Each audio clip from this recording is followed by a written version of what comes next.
Nekare na wasiwasi tanugwire ugeni tondu ni woe mario turi makirie gukinya karo rinae iyo biyo ni wandiga wandiga pirano titi woi ngoge katea yechini ngorora nako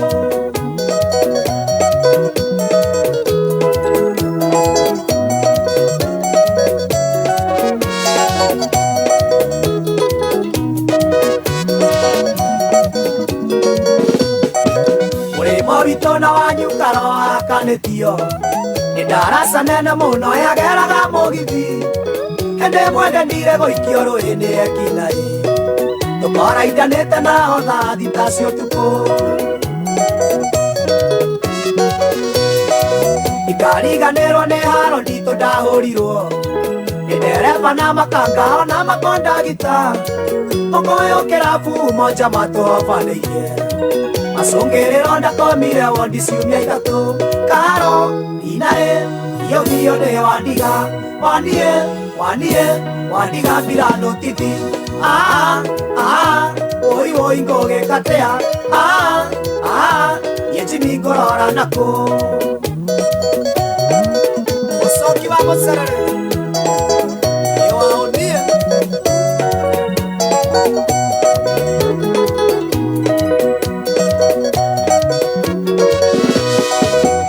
Moritonda naruta nyumuka waine kurugithia mami wanyu atare na mosara endeti orothe no ithuothe turia itukei meciria mamwire matienda gokaga ya muoyo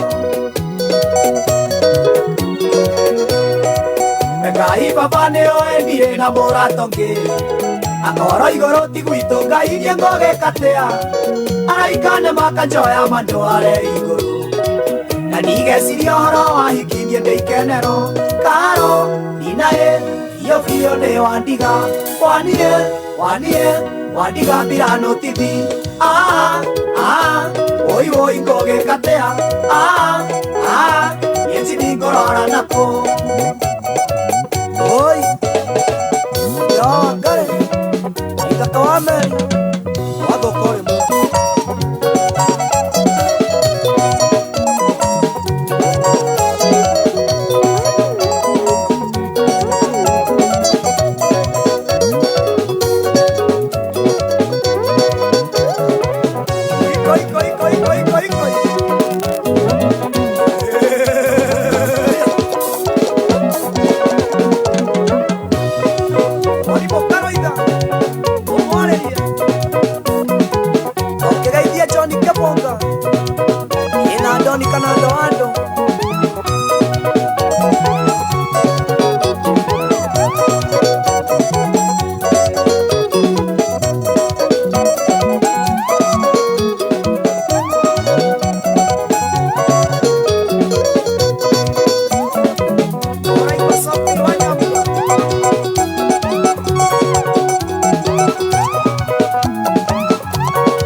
Shetagwo maina wa Jimmy mitambo-inĩ ya kameme kau ka mũingĩ tũgĩcanjamũka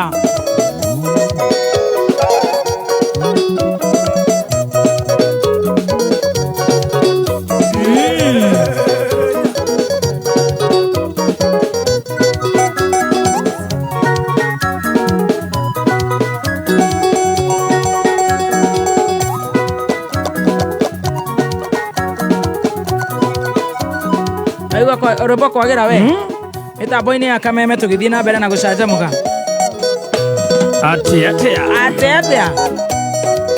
no bebe no nĩ gũteo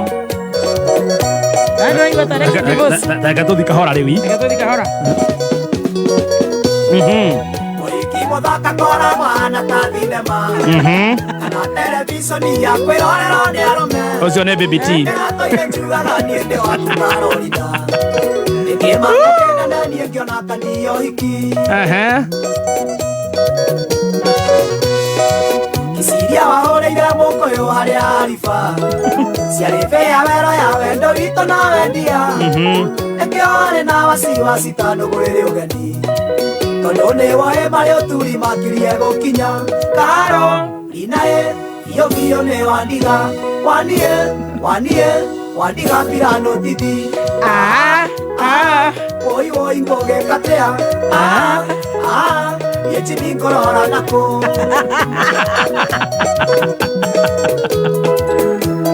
He Bebera tiga mode tare na no tv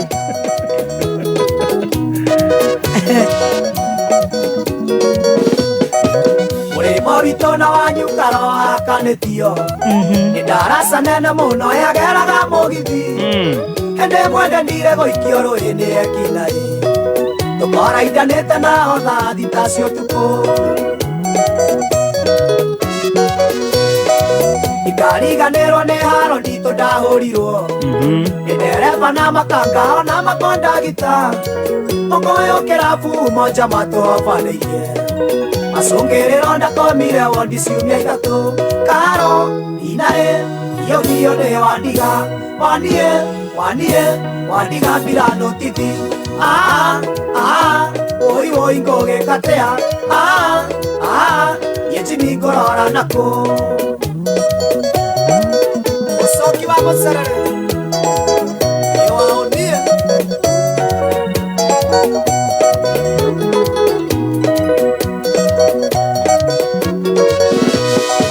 Miramori tonda naruta nyumuka waine Kurugithia mami wanyu hatare na mosara Endeti orothe no ithuothe tũrĩa ĩtũkĩri Meciria mamwĩre matiendaga okagaya muoyo Ngai baba nĩoĩ ndirĩ na mũrato ũngĩ Akoro igũrũ ti gwitũ Ngai irie ngũgĩkatea Araika nĩmakanjoya mandware igũrũ Na ndigeciria ũhoro wa hikirie ndĩikenero Karo inaĩ iyo nĩ wandiga Wandiga pirano titi Oi ngoge katea Yechini korora I love that Rwĩmbo rwega mũno mĩtambo-inĩ ya kameme kayo ka mũingo ciĩtagwo Maina wa Jimmy TBT tũgĩthiĩ na mbere na gũcanjamũka nĩ ngatho thaa 5:21 ithaa-inĩ rĩrĩ nĩ tũgũkorwo twĩna njorua ya kothi anytime nĩ gũkorwo akĩingĩra anytime nĩ gũkorwo agĩũka ahatĩte o handũ we ũguo 1 2 3 jump na kũhata nĩ kwa njamba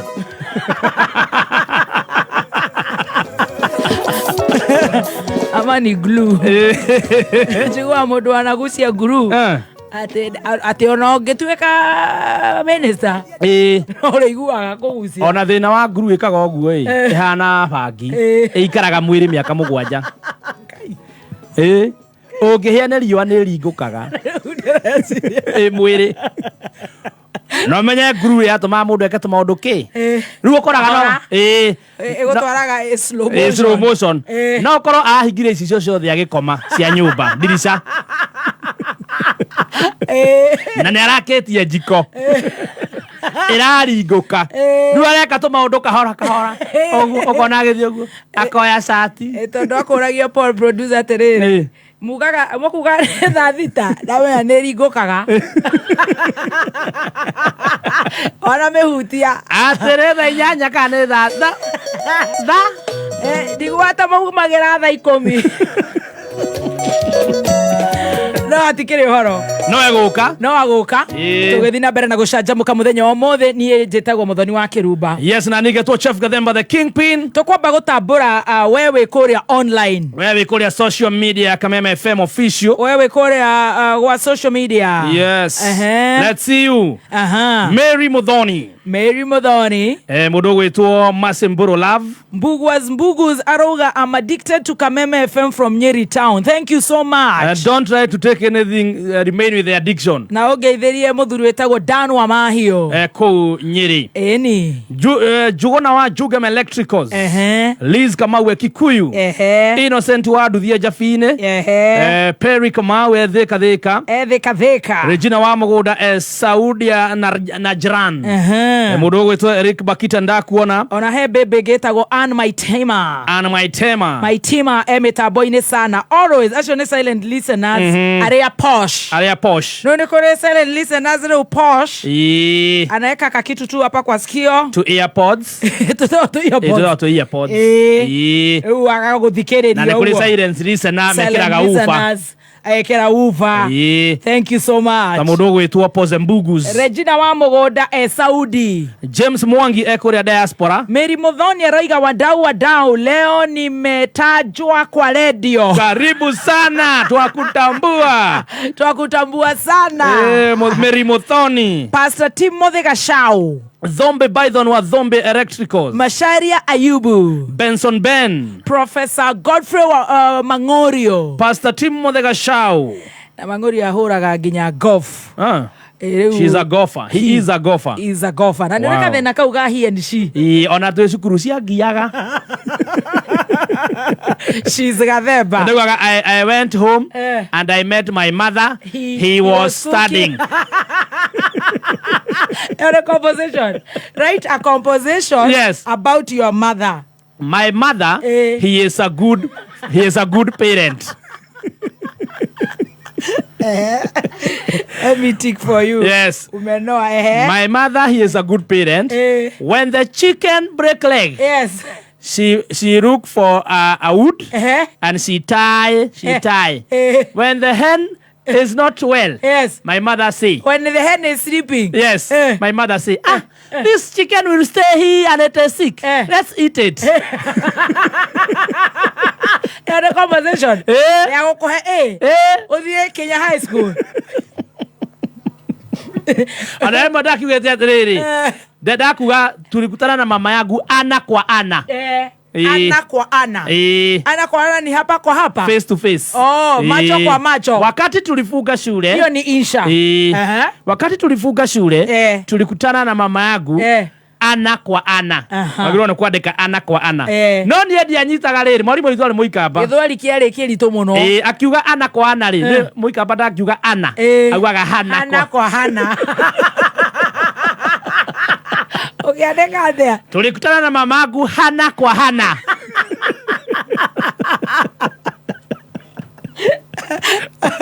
Ukabona take kiuga passion. Mira mami akora soda ya passion.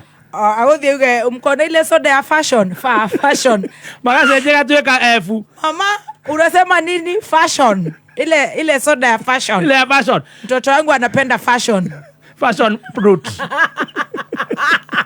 Fashion fruit. Ona twayokire na ngari, ndereba ni atengeragia ngari muno.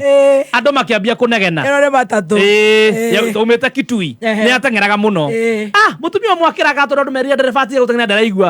Akira ndereba, endesa, tukitaka kupa tupe.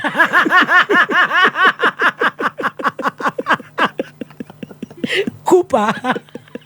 Tutakupa tu. Tukitaka kupa tupe. Hatujali. Sisi tutakupa tu. Ndeleba anaendeza na anakula tu pepe. Anakula pepe. Imejaa kwa mdomo. Amejaza pepe kwa mdomo. Endeza. Tukitaka kupa tupe. Imagine. Osho mori mwanyu. Andika, tulipatana na mama yako hana kwa hana. Akakunywa fashion. Akakunywa fashion fruit. Fashion fruit. Yes. Na akaluka pens. Akakonjeka akakupa. Akiwa na pepe kwa mdomo. Technical College. We mwega muthikiriria ni Alan Jenga kuma Nibs Technical College. Kuri arutwo aria matananyita grade iria mareregereire kigeranio-ini gia KCSE. Muthaki umwe wa mubira wa basket wetagwo Michael Jordan oigire atiri, I have missed more than 9,000 shots in my career. I have lost almost 300 games. 26 times I have been trusted to take the game-winning shot and missed. I have failed over and over again in my life. and that is why I succeed. Ni wega we murutu omenye ndore na chance ya ku give up muturire-ini na no nginyagia uturie kirigiriro. Goko NIBS Technical College ni tugukuhe mweke uriukia kirigiriro giaku kothi-ini ta Computer Sciences, Computerized Secretarial, Journalism and Mass Media, Cosmetology na noyo ikaine ta Hairdressing and Beauty, ona Fashion and Interior Design. March intake nirathie na mbere. Tusherere campus shitu Nairobi campus, Agro House, Moi Avenue hakuhi na railway station roundabout. Thika Road campus, Ruiru Kibo, onekana Ogata Rogai campus. Namba ya thimũ nĩ 0721 107 701 kana 0722 547 746. NIBS Technical College, developing character, skills and competence. Friday no tariki 23 na Sunday tariki 24 Safaricom Chapa Dimba Regional Finals ciagĩcigo gĩa gatagatĩ igakorwo igĩthakĩrwo kĩharo-inĩ kĩa Wang'uru Kĩrĩnyaga. Hihi nĩ ikundi irĩkũ igĩrĩ ũranta cikũhota gũtonya thĩinĩ wa National Finals harĩ iria 8 igũkorwo kuo thĩinĩ wa Regional Finals? Kũmenya maingĩ megiĩ Safaricom Chapa Dimba Regional Finals ikara mĩtambo-inĩ ya Kameme Kayũka Mũingĩ. Nĩ thaa 5 na ndagĩka 29 Mathao kimenyithio nĩ thirikari ya Kiambu County itongoretio nĩ His Excellency Governor Dr. Kimani Wamatangi ni kumenyithia mũingĩ atĩ nĩ irathamia mĩtambo ya marĩhi kuma *419# o kinya *476#. Marĩhi maya nĩ ma parking, thoko, igoti rĩa Kware na ithĩnjĩro. Kũrĩha hihinya *476# ũcoke ũrũmĩrĩre makinya. Oho mũingĩ nĩ ũramenyithio atĩ kwĩna paybill njerũ nĩyo 4162022. Governor Dr. Kimani Wamatangi ni arakũrũmbũiya. Kayũka Mũingĩ igana rĩmwe gaturumo ĩmwe. Kayũka Mũingĩ igana rĩmwe gaturumo ĩmwe noko gatigagia Kameme FM. Kayũka Mũingĩ Kameme FM. Thank you so much. Goko nĩ gwa Kameme Kayũka Mũingĩ tũgĩthiĩ na mbere na gũcanjamũka. Harĩa live ndĩrona mbembe iretwo Mercy John. Mase John raiga ithuĩ sapere na ithuĩ tukorwo tutukĩrĩirwo mũno gũkĩra kĩna ticha mweni atĩ twĩraga ciana ukirudi chule uchome mtoto wangu umeshine uchome ona nĩ harĩ werire mũriũ atĩrĩrĩ mimi nataka ukirudi shule uwashe sigara. Uwashe sigara. Mwana wake nĩ agucagia thigara rĩu nĩendaga atige. Nimesema ukirudi shule ufanye nini? Uwashe sigara. Sitaki kusikia hiyo maneno tena. Alikuacha.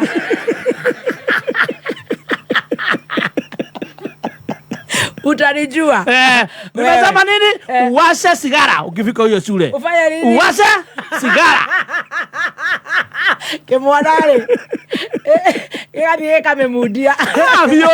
Oh my goodness. Gĩatoweka gwa nĩ nyina ũraugire. Atĩa? Mama wangu aniambia niache sigara. Na Kameme wagathiĩ. Agetwo. Agatarĩria. Agererwo mũriũ nĩ aragucia thigara kamwĩra. Ndio nilisema. Kimani, si nilisema uwashe sigara. Ni maneno gani nasikia kwa mwalimu ati unavuta?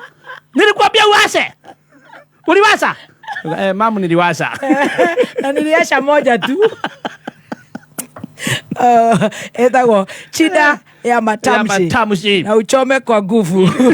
Nadhani ni kuchoma bosa. 2001 for me Elizabeth ni yako geithia muno. Me Elizabeth nimesalimika sana. Lydia Mwangi kuria Thika. Kenothia Julius bado tunawagojea huku Mtwapa. Tutakuya very soon. Yes, twasija. Mwangi wa drum set kuria Gong Road. Mwangi wa drum set. Tracy T. Jose Arts. Mudogo itwa Joan Shikegwa Mama Teraji. Ona tutigiana mathaa makugeithania reke twambe tugeithanie Purity Mbaru. Kodogo itagwo Northampton UK. Betty Johnson ni amenya kula ndathomeire Sidai Group of Schools. Teresia Kimani ati Kiswahili si mdomo shetu. Atueshanagi. Innocent Mwangi. Samuel Thiongo. Jimmy Naomi Kiambu Road. MC Kasharia kuria Girogiro. Anthony Mogo. Joseph Mwangi. Beth Gitoga ni hot girl. Kana ni hot girl. Okay, that one. John Tesuzi boy. Esther Ndegwa wa Muthure. Waithera Marian. Mary Ngendo. Jesse Shege. Masiki Hara. Ann Mware wa Mwaniki. Elias wa Sankin Hardware Lanet. Ann Jogu. Karo Wambugu. Peter Nganga. Joanne Shikegwa. Joanne Shikegwa hera haha. Roslyn wa Maitha. Ona Marian Precious. Jesse Shege. Ona moda wa Kayole agikinyire tene muno. Ona Shege wa Toto ekuria Meru. Githe ni mwenda kugeithio guo by the way. Martin Muigai. Anika Deya. Alice Nyambura. One sign follow akuma Dubai. Hallelujah. Elishiba Keriri. Winnie Rooney Njao ekodogwetagwo Qatar. Grace NM. Nijetagwo geithiria mam an bogwa itengerire ici no gina ivashocio ni Blessed Hunter. Yes. Nimo Wairimo. Nimo Wairimo. I would love you to be my role model. Oh. Welcome. Oi. Welcome very much. Oi. We will role model you like nobody's business. Just listen to us. We are also roast. We are also Don't roast. follow us. We are also roast. We follow Bote. Yes. We follow Murage. The dancer. Muraga dancer said people are loving him so much. Yes. Since he opened a shop in Nairobi. People are loving him. Yeah. They are writing him. They love him. Inbox. Yeah. So he has warned those people. He don't want to be loved. He doesn't want to break his family. Oh. Yeah. But love is good. I told you the only death we should have is of love. Is of love. So he should receive the love and protect his heart. Muraga the dancer. Washira Mokudi. Yes. Mary Kibe. Arauga Ekosti. Kajamzi the MC. Karaoke Njoyo akiwa Germany. Lilian Wasaki. Electricals Korea Dadora. Noigwa Suzy Bravo Iraq Baghdad. Iraq atothikireria ko Iraq. Oh, thank you so much. Jora Mwage Koba. Wacha tuone ni nani. Oh, ajafika ani ako kwa gari anakuja. Anakam. Asipo tutakuwa na jorwa inaitwa Chef Gadheba. Pia yeye tusikie story yake. Yes. Curtain raiser. Yeah, of course. Yeah. Yani. Baada ya 2 minutes tutakuwa na curtain raiser kidogo. Pande ile mwanze kulia. Oh yes. Morena Delan. Thanks. Waiting for Njorua. Anastasia Davies anakuja. Yes, Steve Bangu wa Superloaf. In from Zimmerman. Yeah, na nwage dione Ken Kafia. Ezo Ken Kabia kana Ken Kafia. Ken Kavea. Ken Kavea. Ken Kabia. Kabia. Yes, kulia Kabai wa New York. Ne kiria ne Kabai. Oh, Tikafea. Kabai. Mumesalimiwa before niende transfer. Oi watu wametransferiwa. Kusho neo siezi mwaniki ajereirie na Gigiri. Gigiri, you know, is in UN. Yes. In Rife suburbs. Akedugo kodogo itagwo California Isili. Unaenda transfer wapi? Acoka agitwaro mwihoko. Doke Kenyago dadora. Keviko kabete. Tukanagie. Mwaniki uratwaro ko tatwire nigetha tugagikugeithagia wi kou. Twira kuri athi atwaye guceragira. Ni. Yes. Yes. Wageithio ni Waithira Mary Ann. Waithira Mary Ann akinyire tene muno. Mash Ayub. Rally Jones. Yes, mudogo itwo JK. Goge Isaac. Arauga tambua mamangu anaitwa Agnes Joki from Kangure. Thank you so much. Goge Isaac akoragwe kuria Mabatha. Ni akwandika guku mitambo-ini. Ni digital. Yes, digital based Kenya Kwanza headquarters. Content creators. Not content. No, Goge Isaac is not content. They are keyboard warriors. Digital based to migration. No. Kudhabia. Itagotea. To clean. To clean. To sanitize. He's Kenya Kwanza sanitizer. He's Kenya Kwanza digital sanitizer. Together with Morigo. Itubi. Yes.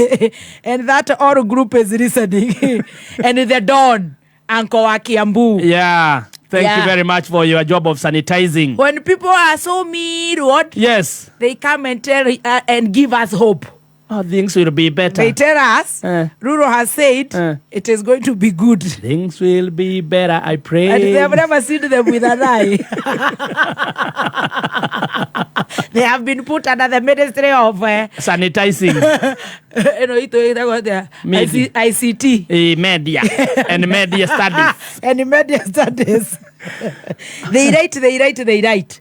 Now they find others who are anti-government. Yes, agree. Police. Yes. They come there down. Hey. And they have degrees. They write. They have degrees. They write. Hey. As because we don't know to write, we greet all of them. And we tell them, please, when you write, comment, let the comment be short. No, they block comment. When you try something, you are blocked. You just read. No comments. But we love them. Todo ne mathikagiriria kameme. Ngai amarathime. Ndio tutirenda kumenya kuri uri. Wewe bata ni urathikiriria kameme. Wewe murata witu namba 1. And we love you. Oh yes. PK wa Msoni akugeithia muno. PK ni akinyire. Ni akinyire. Mundu witwa macaria wa waru kuria Kayole ya Naivasha. Macaria wa Poreros. Yarauga salimia baby T hapo. Na mundu witwa Dan Mokorino. Ati ebu ni salimiana ama ni tukanane iwe. Ucio etagwo Roger Kamso official. Nya bereria kuruma na furuto mugaithi. Mahinda maya nĩ kũritũ mũno, o mũndũ eciria kwĩigĩra mũthithũ, akaigua ũndũ ũcio kĩmũritũhĩra nĩ ũndũ wa kwaga mbeca, ona kana kwaga handũ hega angĩigĩra mũthithũ. No rĩu kwĩna njĩra hũthũ mũno ĩragũteithia kũiga mũthithũ ona wa ciringi 5. Eni, ũgasave kuma ciringi 5 o hau thimũ-inĩ yaku ũkĩhũthĩra Chums app. Nyitanĩra na gatonyo wa Mbogwa na Muthee Kĩengei magũtarĩria ũrĩa ũngĩ-download Chums app wambĩrĩrie kũiga mũthithũ. Mafanikio hayaji kwa bahati. Ni matokeo ya bidii, uvumilivu, kujifunza, kusoma, kujituma na zaidi ya yote, kukipenda unachokifanya.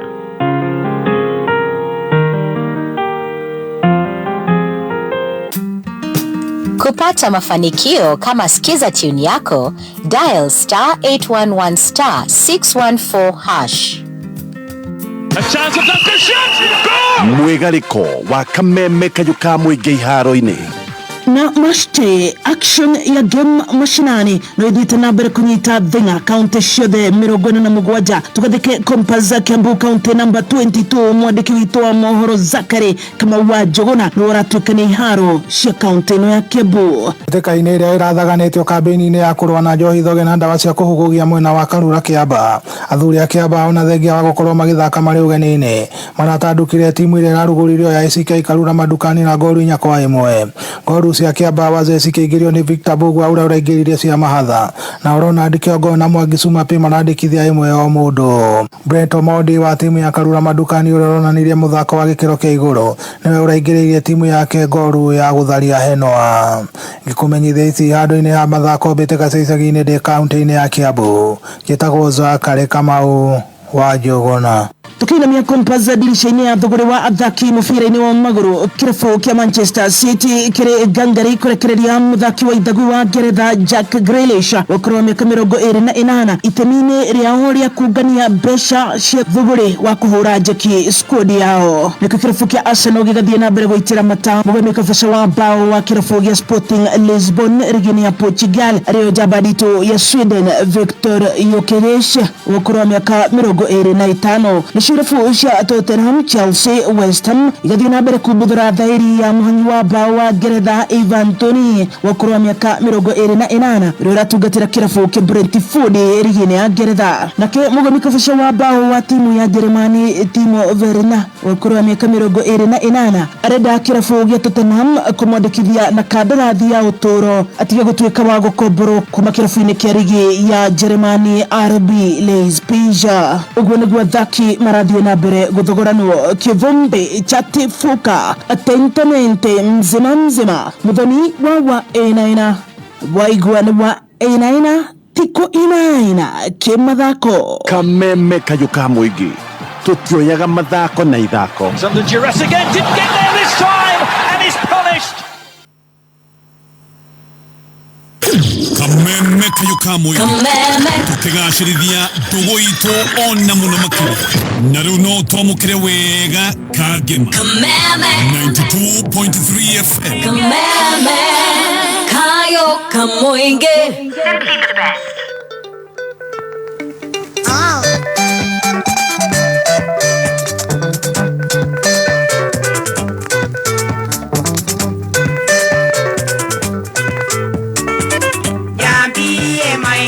Jambi, my honey, Jambi, Gavani, go wet, Itania, Betty, Avajira, Wadioka, Limakago, Jambi, Nindaikarire, Soka, Jambi, Nindaikarire, Soka,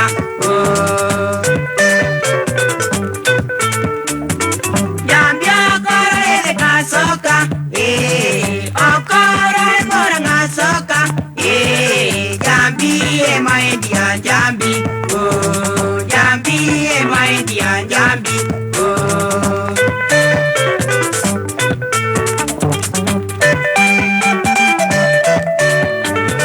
Oh, Katuenda.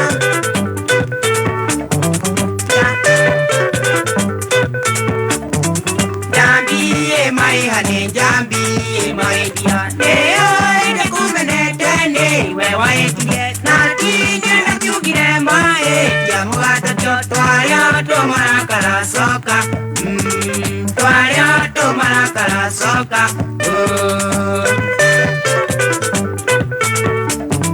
Jambi okoro nyere soka, okoro nanyuki soka. Jambi my dear Jambi, oh Jambi my dear Jambi, oh.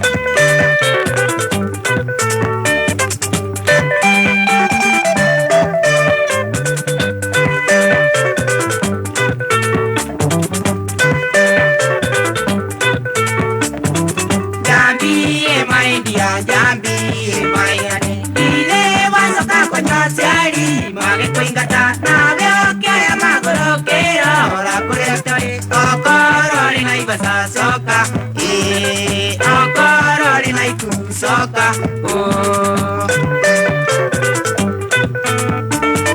Jambi okoro lenyere soka, okoro linanyuki soka, Jambi, my dear Jambi, oh, Jambi, my dear Jambi, oh.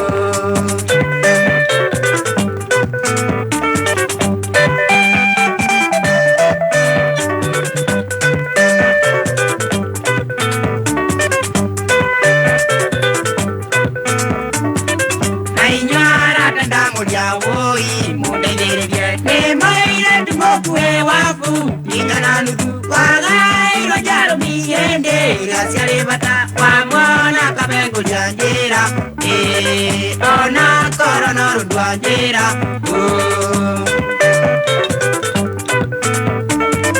Jambi okoro ende ya soka, okoro le Mombasa soka, Jambi my dear Jambi, oh Jambi my dear Jambi, oh.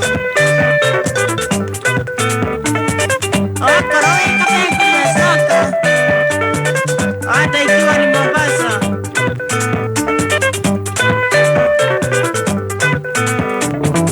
Nainyara tanda mulia woi, mumenelia, moire tukokwe wafu, inyana nudu, wagai rojaro miende, aciari bata wamwana kabengo janjera, ona korona rudwanjera,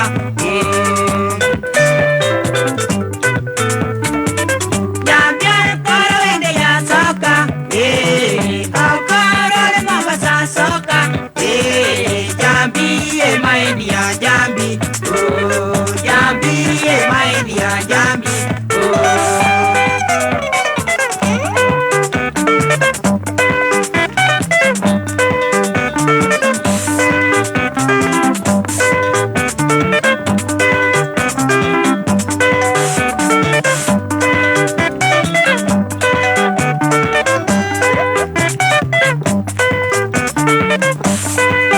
Thank you so much. Osheta go the Legion de Medio, TBT, Jabi. Shoka home, babe. My dear Jabi. Ai, siku hizi kuna mtu anaanza kuimbia hivyo.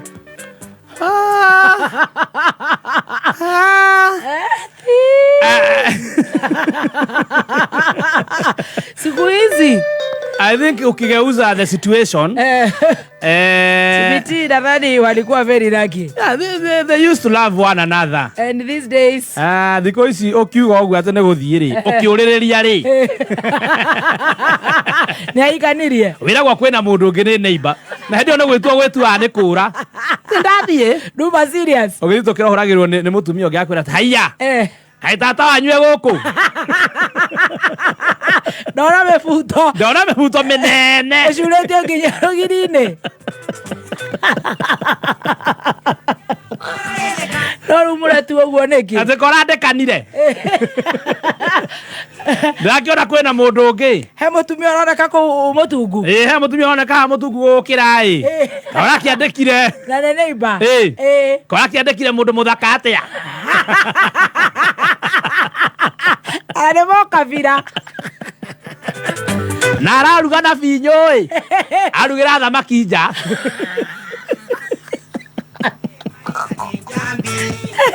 tondũ ũrĩa nĩ araigua araikara gatirica-inĩ nĩ mbĩcĩ ya ũrĩa ũrire na arahagi mũthuri waku wega akĩinũka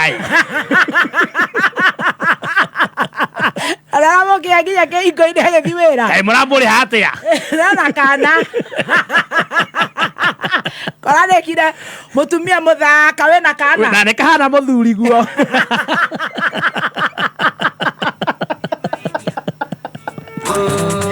ndũgathiĩ matu-inĩ atĩ nĩo wĩikarĩte ũguo wetereirwo thaithwo atĩ njambi wora ona ndũnathi kwanyu gĩcagi wora wathi kwĩ mũrataguo kwa njaki atĩ weteire wĩtwo hakuhĩ na kwa mũthee ũthaithwo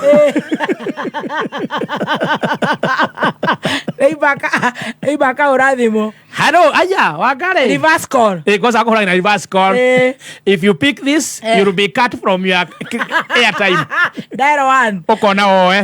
1. Muhahe. Hello. Ona rĩu tũroria atĩrĩrĩ mena mũtumia neighbor mena mũrũme mena mũrũme maikarĩte hau ona andũ a Broti nĩmokire nĩ kũmaka ĩtĩ Ngai kora ndekire mũirĩtu mũthaka atĩa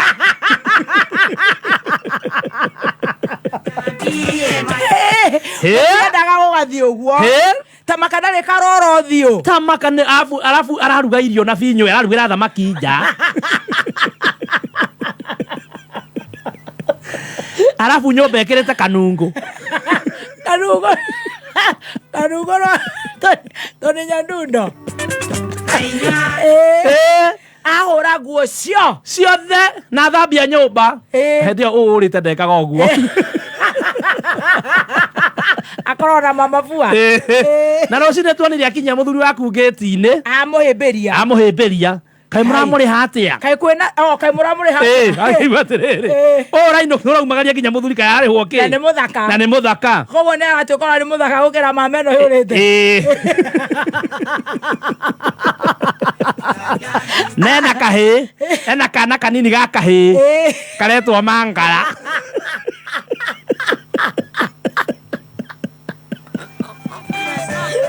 agĩtwo Mangara na nĩ moire na mũthee tondũ hwaĩ-inĩ karamũtengereire mũno akĩinũka na nĩ arakagũrĩire maithikiri na nĩ mũndũ wa wĩra na tũroria atĩrĩrĩ kũramũrĩha atĩa tondũ rĩrĩ nĩimba matingĩtĩkĩra gũkorwo mũtumia ũngĩ tondũ orire rĩ ũyũ ona ndathiĩte thikũ nyingĩ ena wiki ĩmwe guoka mũtumia mũtungu no akĩringa mũthenya ũrĩa augire nĩ athi na agĩkuithia tũindo the same day na agĩkua thitobu nĩguo nyina wa Mangara okire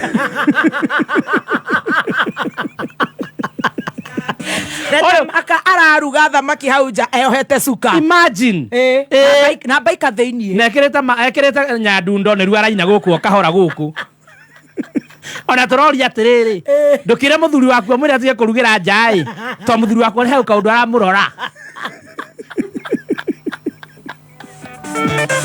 barenda kũgoma nĩ nyina wa Mangara no nginya thamaki irugĩrwo nja aruga thamaki ũyũ worire rĩ ekĩrire thimũ flight mode ecirĩtie agĩthi kũruta flight mode rĩ egũkora I tried calling from husband from my love aruta from baba metagwo baba kwĩ baba witũ ithe witũ dadi akĩruta flight mode rĩ arona nginya thimũ ta ĩthũku Ninaceke. Utire message ingirite. Ninacekera igatea. Kai murake muri atia inywe ma. Ona tha ici ndake muona kana nyanya na cucumber. Irio itare ciareo. Na nyani yatwarira muthuri waku mai bafu. No uyu urire ri. Ndare ono. Amwiraga witwarire mai bafu. Etoro. Eda ngova adasi. Kai mwandika muiretu mwega wa wira no kai muthaka. Kai ndugicoke tu nigetha we gutigakiharagane. Tamakane gukunyitana. Kai toka we. Tondu na muthuri wakwa ni aramurora muno. Tamakana ndarigwa atiriri. Aramumagaria na maitho. Na ni mutheru. Na ni muthaka. Ona uri aruga thamaki icio ri. Ona ni tangikihota. Na menyupa maratheka. Tamaka marahoria TV. Turaigua mitheko. Na hi-fi. Uracoka ri. Na niguo nyue mwanagiriria rege. Uracoka ri. No ari ahoru ri. Mutumia uyu okire na kamangara. Na kana. Na kana gaka ri nikahana muthuri. Karetwo atia? Mangara. Abia kaigana. Na kana uraire ingi na mahiga. Kana miaka igana. Kena 3. Gloria, tumenya Junior ni ngiria bao. Huri. Ima, tumenya Junior ni arathaka wega muno umuthi. No gugikungwira nakuo. Kwihura maniuru, gwathimura, ona ku high five. Ihinda riri kwina heho, ciana ni kugwatania mirimu mingi ta homa. Ni ndire na wasiwasi. Ithe tutumagira thabuni wa Dettol. Ati urauga atia? Dettol ni njega muno, iruaga na germs iria cirehaga mirimu makiria maigana rimwe. Junior thambaga na thabuni wa Dettol maguthaka mubira niguo ndakagwatwo ni murimu. Haya, niguo ona nie ndingitigwo thutha. Ambĩrĩria gũtũmĩra thabuni wa Dettol ũmũthĩ. Dettol Sure. Rwĩmbo rwa ithaa rĩrĩ.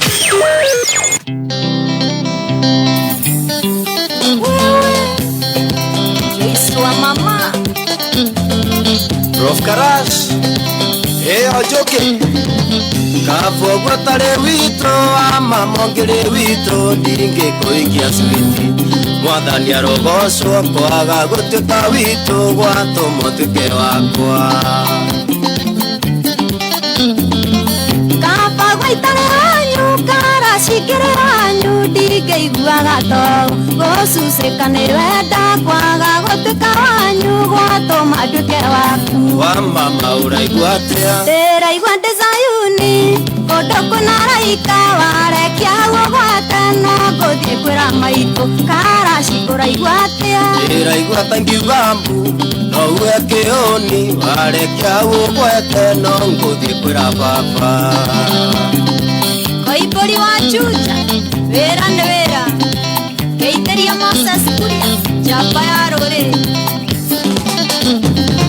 Na karenge nĩ ũmũĩ nĩarĩgĩte kũnjũria nĩkĩ twĩkaga nawe tũtira raimu ndũrĩ wa igego rĩakwa ningĩ ndũrĩ mũthaka.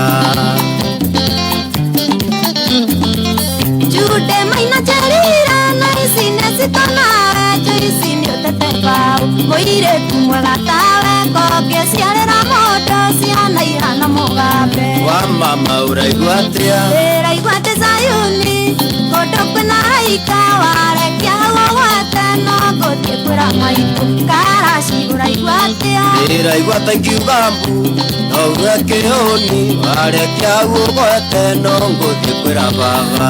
Ũcio etagwo Joyce wa mama na Professor Karash. Ndĩrona rĩu kũrĩa online makiuga karĩ Joyce wa mama ũroka karĩ Karash. Wendo yo witũ nawe tũgĩthiĩ na mbere na gũcanjamũka ndũkamake no tũrĩkorwo na ndagĩka njega cia kũgayana na njorua ya kothi barabara nacio ikoragwo ihiana ũguo. Gĩthaa ta gĩkĩ nĩ kũrathiĩ ũguo mĩtambo ĩgathitũka nĩ ndĩrakũria nĩ ũndũ wa riũa. Ndagĩka 5 nĩ mũgũcokereria koguo wewe ha mitambo-inĩ worauga Nyeri mutambo waku ni wagwa worauga Kinungi hauni party worauga penye uniski daka 10 ama daka 9 daka 5 tutakuwa tumerejea he handu hakinyagĩrĩrwo gĩbindi kĩa riũa tũrerwo fenomeno ni fenomeno ona fenomeno rĩu yacina kiria macini ri aciari era-ini yes riu phenomically ri ungikorwo wekite riu ICT ri ni hari nyamu cietagwo radiations. Now when the radiations come across the frequencies the networks na niraigwa ni turaria gets rejuvenated and instantly it catapults it catapults what? The reversal institution and that's why rego metambo ni irora ne ginya enyitane ugo ndaika cigana ona for the next 1 week kogwo yajire I think on Tuesday kogwo ginya weekend yoguo until the dry spell is over. I am telling you should be back in about 5 minutes. Ogashoga muhera maundu mamwe ni marera. There's nothing we can do about it. Timetambo irora ni kaundu riu kau kakinyirirwo ga kiundu kiu na gakinyagirirwo tha ici cia gucanjamuka. Actually mathaa maingi tha ici niguo gakona problem na yakinya yahora nayo njorua gakinya yakinya i no rera thekithia tari njorua riu njorua ikuhona nona ne ndwaru ne kuigua wega eno ikwirire ugikathera nguru igwa tha guthia goguo gukanyitana koguo ira kuria yenda gukuona ate kwira thina wa barabara riu njorua we gukire hau ndikugeithania njorua utulie riu njorua riu ni undu wa nginya riua na ni kwanyitana fenomeno ikwenda hurutirwo na ni yakinya tutirenda ugeithania mbokiri uguo turia tukwangarie we unanyamaza tu hivyo areherwo tumai hakuna kuongea eno no tuguthi nayo na mbere iraria irageithania nginya tohoretie ate eraiga ate shareirwe getha nguo because I saw mother hen is mother hening. So he wants to be father hen. Akwe smart. Fair enough. Joro ito ni kinyete na riu tondu twina mathaa mega turirikia thaa 8 na wega wa kameme ni gukoragwo na part 2. Yes. Kurigana na uria tugutwarithia. Oguo riu tungithie no yage guthira next week no tukorwo twi njorua no. Riu ithira maroria ya njorua na ni maraigwa ni turaiga ni yakinya. Nayo mitambo ekoro yacokereria nigetha riu tunyitanire wega he marageria gu screenshot yau ndageithio matigwo na kagoti matirarothio gucenjia pin yaku ya M-Pesa riu ni undu muhuthu tondu Safaricom iroiga wewe ndio kusema kumenya maingi ikara mitambo-ini ya kameme kayukamungi kwina njira njeru ya guthaka cheza sita twira mani nyotogira muno we na njira ino urathaka na ihenya makiria utekurengwo airtime yaku we urauga atia we ndutwire tumemenye naguo hotani ni kuma ciringi 100,000 nginya ciringi 5,000,000 hau ukarihwo na M-Pesa ucio kirora mwana bio kwagira emwe ini thaka cheza sita faster makiria ukihuthira 24224 ni uhuthu tuma kiugo kameme kuri SMS 24224 ikira M-Pesa pin yaku wihotanire besha hau by tips only. Gaming is addictive. Play responsibly. This message has been authorized by the BCLB. Neza vita na dagike mwe mathaa ukimenyithio ni NIBS Technical College. Goko NIBS Technical College uri na mweke guthingata kiroto giaku kothi-ini ta business management, hotel and catering courses, engineering courses, journalism and mass media, hairdressing and beauty na kothi ingi nyingi. Ririkana ati NIBS Technical College ni brand iri na legacy ya kuproduce highly competent and disciplined graduates. March intake ni rathie na mbere. Tucerere campuses citu ciothe kana tuhurire thimu 0722 547 746 kana 0721 107 701. NIBS Technical College, developing character, skills and competence. Very well. Tuthomero mohoro ndiramenyithio na mitambo ni yacokererie kuria gufucitie kuria tacokereirie no ndagika cigana ona Dan Wainaine haha na tugicokereria immediately in 6-7 minutes tugayane rugano na njorua ya kothi kuma muciĩ munene wa Kenya Nairobi nĩ mohoro ma kameme kayo ka mũingĩ. Today we are here once again for the exercise on the victims. We need in the next financial year for us to clear pending bill. We need 150 billion shillings. We are telling the government that we must have our recognition agreements signed and delivered. We have seen the document from the Auditor General, but we want to tell them, let them dare. Where does that leave us in relation to Article 40 of the Constitution? Oma, weigiririku no shaba. Mũndũrũme ũmwe kũragwo Embakasi Kajiado hĩndĩ ya tharĩkĩra ya nyanake iria ciuma na itanya rĩa kũhamũrithia ikari mũgũnda-inĩ ũmwe mwena ũcio, na thirikari ĩrathingatwo ĩthingatithie mawatho ma ũkui wa barabara. Nĩirĩkĩtie kwĩhanda mũnyuge. Maya nĩ mohoro ma thaa thita na nĩ cia meraho. Njĩtagwo Dan Wainaina. Mũndũrũme ũmwe gatagatĩ-inĩ ka mbatũni ya nyanake 45 arĩa mahithũkĩire aikari mwena wa Embakasi mũhaka-inĩ wa Kitengela na Athi River rĩu nĩoragĩtwo nĩ aikari mwena ũcio na angĩ magatigwo na nguraro thutha wa nyanake icio gũtharĩkĩra aikari makĩenda kũmahamũrithia kuma mũgũnda-inĩ wao. Kevin Kimaru nĩwe mwandĩki witũ wa mohoro mwena ũcio. Kurwa gatagati-inĩ nĩ akuĩte na angĩ atatũ magatigwo na nguraro njũru thutha wa gũtharĩkĩrwo nĩ aikari ũtukũ wa gũkĩa ũmũthĩ rĩrĩa magũthiĩte kũhamũrithia aikari mũgũnda-inĩ wa Worship and Goat na ũrĩa ũhakanĩte kaunti ya Kajiado na Machakos mwena wa Embakasi. Aikari maugĩte mbatũni ya nyanake 45 magũkuĩtwo nĩ nduthi na mekinyirie methaĩte na mabanga na mĩtĩ kũrĩa aikari atatũ matigirwo na nguraro kũrĩa rĩu maramũkĩra ũrigiti thibitarĩ-inĩ. Kwa hivyo usiku kitu saa 5 ama saa 4:30 ndio hao watu walituvamia kupiga maboma. Tukaanza na sisi kukimbishana na hawa. Wanasema kwamba wametumwa na jamaa fulani kwenda kuvamia maboma haya yote ambayo yako hapa, waiclaim kwamba shamba ni lao. Nduthi ithathatũ cia ekwĩrwo iria magũkĩte nacio igĩikio ngono hamwe na indo imwe cia nyũmba iria makũiyĩte gũkũ aikari magĩkinyĩrĩria nĩ meharĩirie kũng'ethanĩra na arĩa maratũma nyanake ici kũmanyamaria. Hii shamba tumeng'ang'ana nayo watu wakitaka kuchukua bure. Ni shamba yetu na tumesema na tubahatishi tutakufia hii shamba, watoto wetu ndio watakaa kwa hii shamba kama sisi tumekufa. Hapa tutaanza kujenga na tutakaa hapa, na wale wa polisi wanakuja na wakora yao wakuja waanze leo kwa sababu tuko standby na tunangojea. Nĩ ndeto ĩkĩrĩtwo mũkonde nĩ kamanda wa borithi wa Athi River akiuga ekwĩrwo acio angĩ nĩ marethano nao handũ-inĩ ha kameme kayũ ka mũingĩ kuma kaunti-inĩ ya Kajiado. Niĩ njĩtagwo Kelvin Kimaru. Gatho cia mwanya Kimaru. Thirikari kũhĩtũkĩra ministry ya ũkui yũrĩtio ĩkĩrĩre harĩ gũthingatithia mawatho ma barabara marĩa mahĩtũkĩtio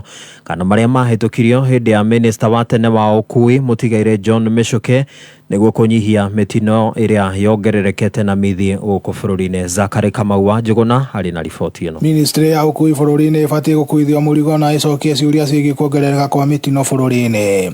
Ũyũ haha Peter Kinyanjui Mbũgua ũrĩa nĩ mũtongoria wa mũingĩ kuma itũra rĩa Kĩrengarari na ũhoro makĩria kũrĩa aroria minister wa ũkui Kipchumba Murkomen atigĩrĩre mawatho na mabarabara mothe nĩ marũmĩrĩrwo. Ikuũ cironeka barabara, ciana nyingĩ cigakua, mĩoyo mĩingĩ ĩkora tondũ gũtirĩ andũ mena ũigĩrĩrĩki. Ciana icio ciakua rĩ, ciana icio ciate mĩoyo yao rĩ, kũrutia Pwani University rĩ, na nĩ mwaka ũmwe rĩ, icio ingĩ nacio nĩ cirakuira na ingĩ ciĩrĩgĩte gũkua kuma hĩndĩ ĩrĩa Murkomen acagũrirwo CS.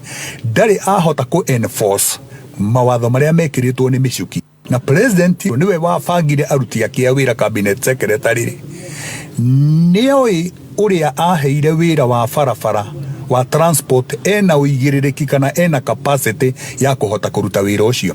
Nĩ aramũrĩka gĩcigo gĩkĩ kĩa Rari na makĩria itũra rĩa Kĩmende kũrĩa gũkoragwo na mogwati mahinda kwa mahinda. Ya Kĩmende hau nĩ black spot na thiteji barabara highway-inĩ, ona barabara iria ingĩ ona Nyambari stage ngari citirũmagĩrĩra na traffic officers arĩa mekuo mĩoyo ya andũ ĩtuĩkĩte ya kwendagio ciringi 50 o matatũ ĩkĩhĩtũka ĩtigaga 50. Fotera kameme kayũ ka mũingĩ kaunti-inĩ ya Kiambu. Rĩtwa rĩakwa nĩ Zakari Kamau wa Njũgũna. Nĩ ngatho Zakari Kamau wa Njũgũna. Mangĩ mohoro ũkũmamũkĩra ciarĩkia kwĩhanda thaa 7.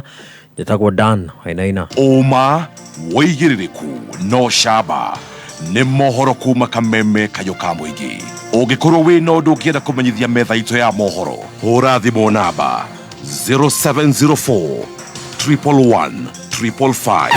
Wakinya thainya mĩtambo-inĩ ya Kameme kayo ka mũingĩ. Jumatatu nginya Gatano. Nĩ ithaa rĩa gũcanjamũka. Ũhoro wa Keroba aka Bebe Tubes. Karibu sana mitambo-inĩ. Na ningetwa Gathemba mwenyewe Mutaikinya Kingpin himself. Mwago mugari Wagashi mwana nekomoza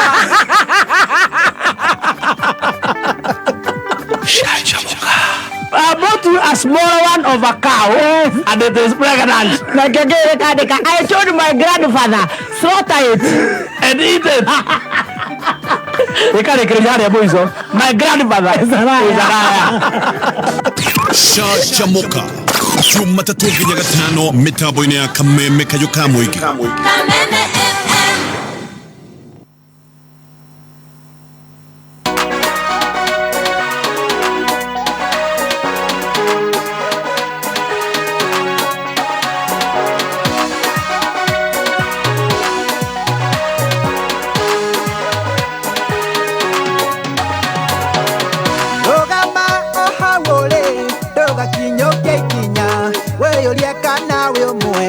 Mari itaine toto kwa dole ho ogotigwo kenuguna na wagagwe palita ohuria ne dona ihenya rugama ohawole doga kinyo kekinya weyoria kana we umwe waria mari itaine toto kwa dole ho ogotigwo kenuguna na wagagwe palita ohuria ne dona ihenya ebera indo na ijwe tuitudha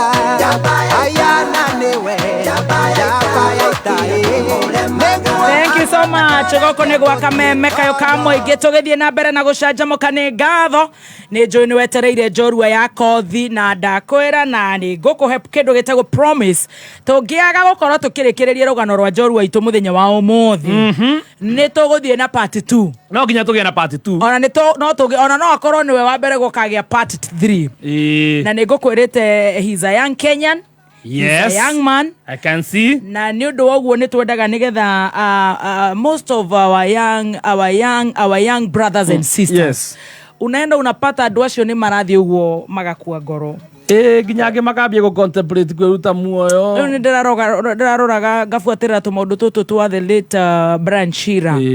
Ũkona maisha nĩ maritũ mũno na rĩu ndĩracoka ndĩraigua na guka wa oigire mũndũ ũcio kwanza ona tũtikwenda kũigua ndagũthikwo gũkũ ndagũthikwo next to the mother ndiramuoheire rĩu twathinĩkania ciana citũ ũguo you never know mũndũ angĩikara agucagucio hanini agatuĩka kĩ na nĩ ũndũ woguo nĩkĩo ngwĩrire mũthenya ũmũthĩ ngũkũrehera njorua ya kothi kĩrĩa kĩramakia nĩ atĩ guess wake ya mũthikĩrĩria na nĩguo akoragwo top gũtirĩ mũndũ ũrĩ wa guess right ndĩ wa mbere gũtirĩ mũndũ ũrĩ wa guess who is my guest nobody has ever rĩu ndĩrona mandĩkĩte huyo ni Tony Young obvious atĩ nĩgetha njuge yes Tony Young ai huyo ni Joyce wa mama tondũ wathaka rwĩmbo Samido tondũ ndarĩ mũtwe mwega ũcio nowe ũngĩcererwo Samido ndarĩ mũtwe mwega kwanza harĩa ha nguru Samido ndarĩ agucia nguru Samido gũtirĩ ũndũ atangĩkorwo akĩmba angĩndĩrona makiuganga no koguo atĩ kana nĩ Pluto na rĩu tondũ njorua itũ nĩ ikinyĩte ũkastacio tũgarũrĩre microphone nayo njorua itũ ĩgucie microphone kavuruta microphone kidogo mũthenya wa ũmũthĩ ngatĩĩka mũno na ngakena mũno nĩ tondũ ũgũtirĩ mũndũ ũrĩ weciria no tũkorwo na njorua ya mũthemba ũyũ na mũthenya wa ũmũthĩ twĩna njorua ya kothi ĩtagwo MC Tricky na ametutrick mpaka na masaa imagine rĩu ona nĩ waigua nĩkĩo ngugaga kana nĩ nyamũ ĩno ĩringũkire ĩno ũtuĩkaga atũmagĩra ambia gatũma ũndũ kahora na nĩ mwanake umĩte kũndũ kũraihu mũno nĩ mwanake ũthiĩte up the radar yes na mĩaka mĩnini mũno ni mwanake riu uraruirwo guku kana ni akuruta wira guku riu ni mwanake ukinyete riu ni aratunyanwo ni undu wa mawira ni mwanake igienda we especially the young generation generation riu ni a Brandon aciari aria mena ciana makarigwo riu uyu akaumirira ku uyu ni arogirwo uyu thina uyu wothe ni undu wa ithe uyu ni guka wao uyu ni nyina riu uyu ndrenda tuthikiririe rugano rwa Tricky sana na Tricky ni njwe na rugano werå rito arenda kuruigua ndariguaga juju umuthe ndenda kuigua from the horse mouth rugano rurito to barathie kiri haha ndiko wega kumwira wasikilizaji wetu wanapenda kukatakata vitunguu hata penye haifai kukatakatwa koguo ni njwe ni gukorwo akeriria ciari akeriria the young generation haya iritu ingi muno manyandikagira waura mundu ucio akanjira manze mini ni graduate Makerere University era rankiro ira it is number 1 followed by Nairobi University manze sina kazi Muthoni sina kazi Muthoni nimefanya kazi mwaka moja sina contract don't give up nikio tukurehagira andu taya na riu nikio twina MC Tricky sana MC Tricky yo welcome nimesikia mkinisengenya wewe kwanza unaniita farasi from the horse mouth ukoaje baby tops yo niko fiti kumbe hata unaweza kuwa mweupe ukikuja kuongea na wasapere hizi lights zenu zimemulika hizi ni filters mimi ndo mkamba peke yake mwenye ni mweusi sijui nilitoka mimi hata sijajua wewe ni mkamba Aya, tutajua sasa kwa ajili tuendelee. Ukituageresha leo najua kuna mavijana wame lose hope in life. Kuna mavijana wameenda kwa drugs. Kuna mavijana wana give up wanaenda kwa LGBTQ ati watapatiwa pesa. Kuna wasichana wanaenda unasikia wako into prostitution, wako into masponsor wananyongewa huku kwa manyumba just because they don't have the right people to empower them, to encourage them, kuambia keep moving. Mimi hata nikiwaambia atasema wachana na huyo fala, yeye anasema hivyo na anacheka tu kwa kameme. So and actually in these times is too tough. But what do we do? Lazima pia si tunakuwa tough. Kogo nikiogora hile mugeni yoyo. Wetagwa MC Tricky sana. Salimia wasikilizaji, mafanzo wako. Kuna wengi wanakujua naona tu wakiandika Tricky sana, Tricky sana, Tricky sana. Salamia wao alafu sasa ndio tusikie story yako itaendaje. Wacha nianze na salamu kwanza. Kama unatusikiza saa hii, kwanza guza tu radio yako ama ile chombo unatumia kutusikiza nayo iambie Tricky sana. Tuanze. Mafans kwanza special greetings ifikie mafans wa Kameme FM ambao wako pale mtaani Felma Kahawa Sukari. Najua wameweka loud and clear. Pale kwa Mama Samaki hapo siku moja mnafaa mfike hapa mwasalimie. Na wale wasikilizaji wengine wote ambao wako ndani ya Kameme FM. Tricky sana majina yake ni gani? Tricky sana majina yangu full ile ya kitambulisho ambayo iko kwa ofisi ya Kithure Kindiki. Ni Francis Munyao. Wewe wata Munyao. Dewa na safi ya kiangaya na we muzeo. Unajua sasa ukisema hiyo mama yangu ametoka hiyo upande ya Ukambani. No wonder. Kwa na shindo hii urembo yote inatoka wapi? Unajua huko sisi ndo tuna manufacture urembo na hii weupe na hii. Baby tops kumbe wewe ni wetu. Mimi ni wenyu. Kutoka pale Masako Masi. Takuwa nakupa story ya Masi baadaye. Very good. Kwa hivyo unaitwa Francis wa Munyao. Hiyo ni majina mbili, ungetupatia yote tatu. Ya katikati ni Nyamasio. Ina soundingi Kiluya. Sijui mamangu aliitoa wapi. Namasio. Sasa Munyao ni the senior. Senior Munyao sasa. Senior Munyao anaitwa Peter Munyao. Yes. Na umezaliwa wapi? Mimi nimezaliwa Makueni County. Sub county inaitwa Kibwezi West. Mahali inaitwa Makindu. Si kuzaliwa hospitali mimi. So ndio nataka kujibu mpaka ndani. Kijiji moja inaitwa Kiambani. Iko ndani ya Makindu. Wale wanajua Makindu iko Mombasa Road ukiendelea Mtito wa Ndege. Na umezaliwa na mamako anaitwa nani? Nazaliwa na mama anaitwa Ann. Yes. Kutoka Ukambani pia. Huyo ni kutoka alikuwa naiba ya babangu tu, si atoki mbali huyo. Ndio mama yangu na baba yangu Senior Tricky, sasa mwenyewe ndo anaitwa Peter Munyao. Peter Munyao. Senior Tricky. Yes. Wazazi wako wapo? Wote wapo. Nashukuru Mungu sana. Wow, very good. Umezaliwa watoto wangapi kwa mboma yenyu? Tulizaliwa 4 lakini tukwa bahati mbaya tukampoteza first born wetu. Kwa hivyo sasa tumebaki 3. Na wewe namba ngapi? Mimi ndo wa mwisho. Mimi ndo nilifunga. Kitinda mimba. Mototo mayai. Mimi mistake kidogo hivi singekuja. Ndio last born anakujanga ile ya kwani kameingia. Tulisema tumalizie hapo. Kama wewe ni last born, shukuru Mungu sana. Walikuwa wameshasema wafungie kwa hiyo second last. Anasema kameingia. Hatutajaribu hiyo utoto ujinga tena. At least nikakuja. Ukakuja. Na nikawasumbua sana nikikuja, mama yangu ndio maana akanipea jina na Masio. Kwa Kikamba inamaanisha mtu ambaye anasumbua sana. Ulisumbua na njia gani ukisikia? Nilisumbua mamangu nikiwa kwa tumbo yake sana. Sana. In fact karibu nimfanye apoteze maisha yake. Oh no. Lakini Mungu akafanya ile miujiza yake kidogo nikakuja. Yes. Ukazaliwa. Nikazaliwa. Na sasa umesoma, uliingia shule pale Makueni? Tuanzie na wazazi walikuwa wanafanya kazi gani? Kwa hiyo wakati hakukuwa na kazi. No, by the way, acha nikwambie kitu moja naambianga wasee. Nikiwa mdogo pale kijijini, Kiambani. Wakati wetu, kama unanijua vizuri, mimi sio kijana mdogo sana. Kwa hivyo wakati wangu ni ile kitambo kidogo. Haya, kwa hivyo kama about how old are you? I mean turn 30. Oh, just 30. No, nimeturn 31 hii mwaka. 31 years. Yes. Wow. So mimi sio ati kijana wa juzi wakati simu ziko. Sasa mimi ule wa ile era ya kwa kijiji mzima ule mtu akona simu. In fact simu iliingia tukiwa already tumegrow.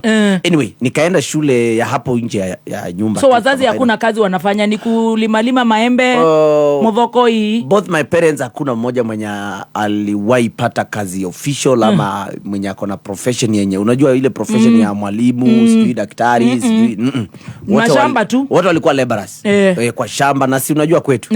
Kwetu ni wewe na mvua mnapigana chenga. So in short, nimezaliwa kwa familia ambayo mama na baba wanatoka nje kwenda kuhustle kazi yoyote ile. Yes. Kama ni kufua nguo, kama ni kubebea watu. Hakuna kufua nguo. Ushago kazi kulikuwa na kazi. Kwanza babangu tukiwa wadogo sana alikuwa watchman. Watchman wa mashule ama pale town kuna mtu akona hardware ama kanisa fulani kubwa mahali hapo Oh yeah. Lakini unajua ilikuwa si ati akikuwa watchman ni watchman usiku, mchana ako kazi nyingine. Mchana yeye ndio labora wa pale shule kutengeneza zile maua, kuchimba barabara. Mamangu naye kama kawaida na wamama wenzake wa pale kijijini wanatoka nje kwenda kutafutia watoto wao. Kwa hiyo hakuna ati hakukuwa na nakumbuka tukiwa wadogo mama yangu walikuwa wameajiriwa kwa shamba la muhindi. Kuna muhindi alikuwa na irrigation scheme kubwa sana. Na alikuwa anaajiri wale wana kijiji wote, which was very good. Anafagia wote. Wote anawaleta pale kwa shamba, wanalima pale, wanapanda sukuma, nyanya zake zinakujiwa na lori. Hapo walikuwa wanapigwa 40 bob per day. 40 bob. Mbao 2. Na mzee na yeye ako ile side watchman. Mbao 2. Ama 10 bob 3. Ama 10 bob 3 na kobole 2 zile kubwa za kona. So ukipewa 10 bob 3 na kobole 2 unakaa ni kama uko na pesa mingi kuliko mwenye akona mbao 2. It was tough by the way. My God. But utaingia shule? Hiyo wakati tuko shule primary school that time. Umeingia nursery wapi? Nimeingia Ikungu Primary School. Ikungu Primary School. Iko hapo nje ya kwetu. Tuko pale 4. Mimi nikiingia shule niliingia nikiwa mdogo sana kwa sababu nilikuwa naona unajua huwezi kaa kwa nyumba peke yako. Baba ameenda, mama ameenda. So lazima nivalishwe kasweta. Niambiwe fuata wenzako. Hiyo wakati ilikuwa unashika sikio hivi ndio uingie nursery school. So mimi niliingia nursery school nusu. Kama nimepelekwa class 1. Ukaingia sasa hii shule inaitwa Ikungu Primary School. Ikungu Primary School. Pale fees na kufukuzwa. Hapo na fees hapo. Hapo fees ilikuwa 150 per term. Na bado tulikuwa tunafukuzwa. Ni ukweli na sio sisi peke yetu. Unajua shida pale kijijini ilikuanga imekata cross mpaka haujui kama kuna kuanga na maisha ingine. Hiyo ndio uzuri wa kulelewa hapa. Sababu saa hii ndo naonanga ile shida ilikuwa. Huo wakati sikuwa naiona. Nilikuwa nafikiria ni normal. Because wakati wetu shuleni primary school kuvaa kiatu wewe ndo tulikuwa tunachekelea mwenye umevaa. Si ati mwenye ana. Mnaona ni abnormal. Tunaona wewe sasa unakuja na kiatu, kwani wewe ni nini wewe? Hebu toa hizo vitu. Ni ukweli? Kwetu kiatu ukivaa wewe ni ukama. Ati wewe ni mtoto wa mwalimu. Unakuja na kiatu. Hiyo kiatu yako hata tutaikatakata. Lazima ufanane na sisi. So mashine ilikuwa kawaida. Mashine ilikuwa kawaida hiyo wakati. Na umegrow ukifukuzwa fees. Hiyo ilikuwa kawaida. Tunasimamishwa parade pale, ile list ya kufukuzwa tunaenda, unaweza kaa kwa nyumba even 1 week. Na mnatafuta 200. Nakumbukanga kisa kimoja cha tukiwa class 5 kulikuwa na school trip yenye tulifaa tulipe 600 ya kwenda Mombasa tukae 1 week. You can imagine 600 only. Na hiyo 600 ilikosekana kwetu kabisa. Ile baba yetu anataka kutupeleka. 600 ilipo, unajua tuko 4. First of all, mabrother wangu wawili hawa hawakuwa idhaa. Wao walikuwa wanajua tu hatuwezi enda. So mimi na sister yangu ndo tulikuwa tunapewa ile, unajua msichana lazima pale nyumbani apewe, na mimi ndo last born. Sisi ndo tunalia sana. Babangu akajaribu kuraise ikakosekana. I think alipata ya sister yangu peke yake. Then head teacher alikuwa ananipenda sana because nilikuwa ule mwanafunzi bright. Mimi nilikuwa wire. So head teacher akanilipia. I had a chance. Akanilipia kwenda Mombasa. Sasa kizungumkuti. Sitaki kusema hizi story juu mtu anaweza dhani na fabricate ndio nipate kura. Kizungumkuti. No, tuambie. Kizungumkuti. Na najua kuna wanafunzi wengi ambao wanaweza kuwa wanapitia hii. Ilikuwa sasa tumelipiwa. Sasa ile matayarisho. Inatangwa nini ile mnaambiwa? Ile mnapack. Sio mkuje na bed sheet. Kwetu nyumbani sikuwahi ona bed sheet nikiwa yeye. Oh my god. Na sijui unaambiwa ubebe sijui toothbrush. Ile ya muswaki sikuwahi ona hiyo time. Unajua babangu alitufanyia nini? Alienda kuna mti fulani huko Ukambani yenye inatumikanga na watu wa kijijini kuswaka meno. Unajua hiyo kama ile cypress. Alitukatia vizuri hiyo mti. Sisi wawili na sister yangu na akatupakia vizuri. Toothpaste sijui alitoa. Yaani amekosa tu kabisa. Sijui mswaki ilikuwa pesa ngapi. So you can imagine ile intimidation ilikuwa kwa shule. Ile ya tumetravel, tulikuwa naenda na train hiyo time. Trip. Tumefika kule, wanafunzi wote wanatoa miswaki wanapiga. Hapo mimi na sister yangu tumeshikilia mswaki fulani ya mti hapa chini ya sasa utatoa mti aje Mombasa na umeenda trip, utatoa aje so nilikaa siku kama 2 hivi kama sijaswaka meno. Tunapiga hesabu ya nafanya mke saa ngapi kabla nione naenda kuchukua mswaki, watu wanatokea. That's one of the stories. Hiyo picha nitakupea after this show. Nilipigwa na head teacher wangu hiyo nikiwa mdogo sana, class 5. But anyway, naeleza tu zile small things that zenye zilikuwa zinatusumbua mpaka it was that bad. It was that bad. Tumeenda Mombasa, tumerudi. Maisha ya high school ya primary school ikaendelea. Lakini sasa kufukuzwa fees, kukaa nyumbani. Hiyo ilikuwa normal. Kulala njaa.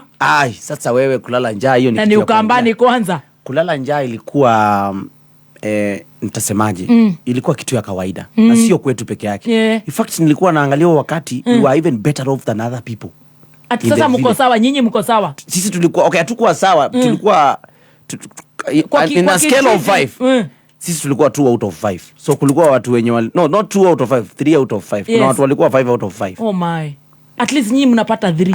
At least sisi tulikuwa na baba mwenye anajua. Unajua kijijini kuna wale wazazi ambao wengine wanaketi tu, wanazubaa tu, wanaenda kukunywa mnazi na pombe. Babangu alikuwa ule wa kuchangamuka, aitoe mahali iko. Kama ni kukopa kwa vioski za kijijini, alikuwa ule mwenye anaweza suka huyo shopkeeper mpaka ampe kile kitu anataka. Babangu namshukuru sana. Hajawahi kunywa pombe. That's one thing. Babangu ananipeanga hiyo story. Ananiambianga alikunywa pombe once. Na akachukua ile mshale na nini akaenda kuinda usiku. Ndio aliporudi asubuhi akaona hiyo ni ujinga. akawacha kabisa hiyo ujinga ya pombe, ilimdhuru pia ikamharibikia. So babangu ni yule mwenye ameishi maisha ya hajawahi kuwa mlevi kwa maisha yake kama baba yetu, na hiyo ni kitu moja nashukuringi God because angekuwa mlevi Tricky hata sidhani kama angekuwa hapa. Ani ukweli una imagine sasa on top of this shida yote, yes, angeongeza kaulevi juu pisha hata kumaliza hiyo masomo yenyewe atungewahi hata primary school So na mashida na kulala njaa, ulimaliza shule kufika class 7. Nimekwambia nilikuwa mrefu sana. I was exceptional. Na si ati naringa. Yes, hiyo ni ukweli. Kulikuwa na hawezi kosa toothbrush na ukose brain. Mungu naye ni ule Mungu. Nilikuwa mrefu sana. Yes. Pamoja na sistangu pia. Sitaki kusema brother yangu kwa to skip brother. To skip brother. Okay, brother yetu mkubwa tulimpoteza hapo nikiwa class 6 I think. Alikuwa mdogo pia. We were still young all of us. So tukabaki watatu. Tuko class 7. There's an head teacher in our area yetu ya Makindu. Kwa shule moja ilikuwa inaitwa Kiambani Primary School. Alikuwa anatumia formula fulani ku market shule. Ana scout the bright students kwa mashinani uko ndani kwa bushes. Anawatoa. Hiyo shule iko kwa our hometown. Anawaleta pale. Wanakuja wanafanya mtihani wa KCP, wanampatia 400. Tunajua wakati ranking was very important. Na alikuwa ana compete na other schools, big schools in Kenya. So hiyo ujanja ndio ikakuja ikanipata sasa. Alikuwa anaambia teachers nitumieni the best kids. Nikuje niwafanyishe interview. Then nitawapea free sponsorship around. Nikaangukia sasa hiyo Kiambani Primary School. Nikaingia class 7 pale. Sasa hapo nimetoka huko ndani. Mashinani. Nimekuja hapa boarding school. Oh, nice. For free. Enyewe Mungu ni Mungu. Ile kisungumukuti shetani wa kujiprepare akarudi tena. Guy. I remember mami. Nikikuja hiyo shule sikuwa na kiatu. Hiyo school una box sikuwa nayo. Box hata nataka kupea story ya nilipewa mfuko fulani mzee na anko yangu. Hiyo ndio tuliweka vitu 1 2 3 ndio nikaenda nayo shule. Nilikaa na hiyo mfuko for like 2 terms. Kabla box ipatikane. I don't think kama la box hicho ipatikana. Sikumbuki vizuri. Nikaingia pale boarding. Hapo sasa ndo kitu inaitwa psychological torture ikaanza kunitandika. Kwa sababu pale nakaa na watoto ambao wametoka familia nzuri. It's a boarding school. Na mimi niko hapa. Wana afford. Niko pale kama ni uniform, shirt ni moja, short ni moja, kiatu ni ile. Kuna wakati ingine kiatu boxers, uko na suruali ya ndani? I think ilikuwa moja. Maskini. Ilikuwa tu moja. Na ukikaa vibaya inaibiwa. Unajua ni ile wakati. Lakini sasa pia mimi si pia mimi nachukua yako. Tit for tat is an underwear game. Kai. Kai. So niko pale. I really went through some psychological mental torture issue because nikiwa kule mashinani nilikuwa na feel poor because everybody's like me. Munafanana.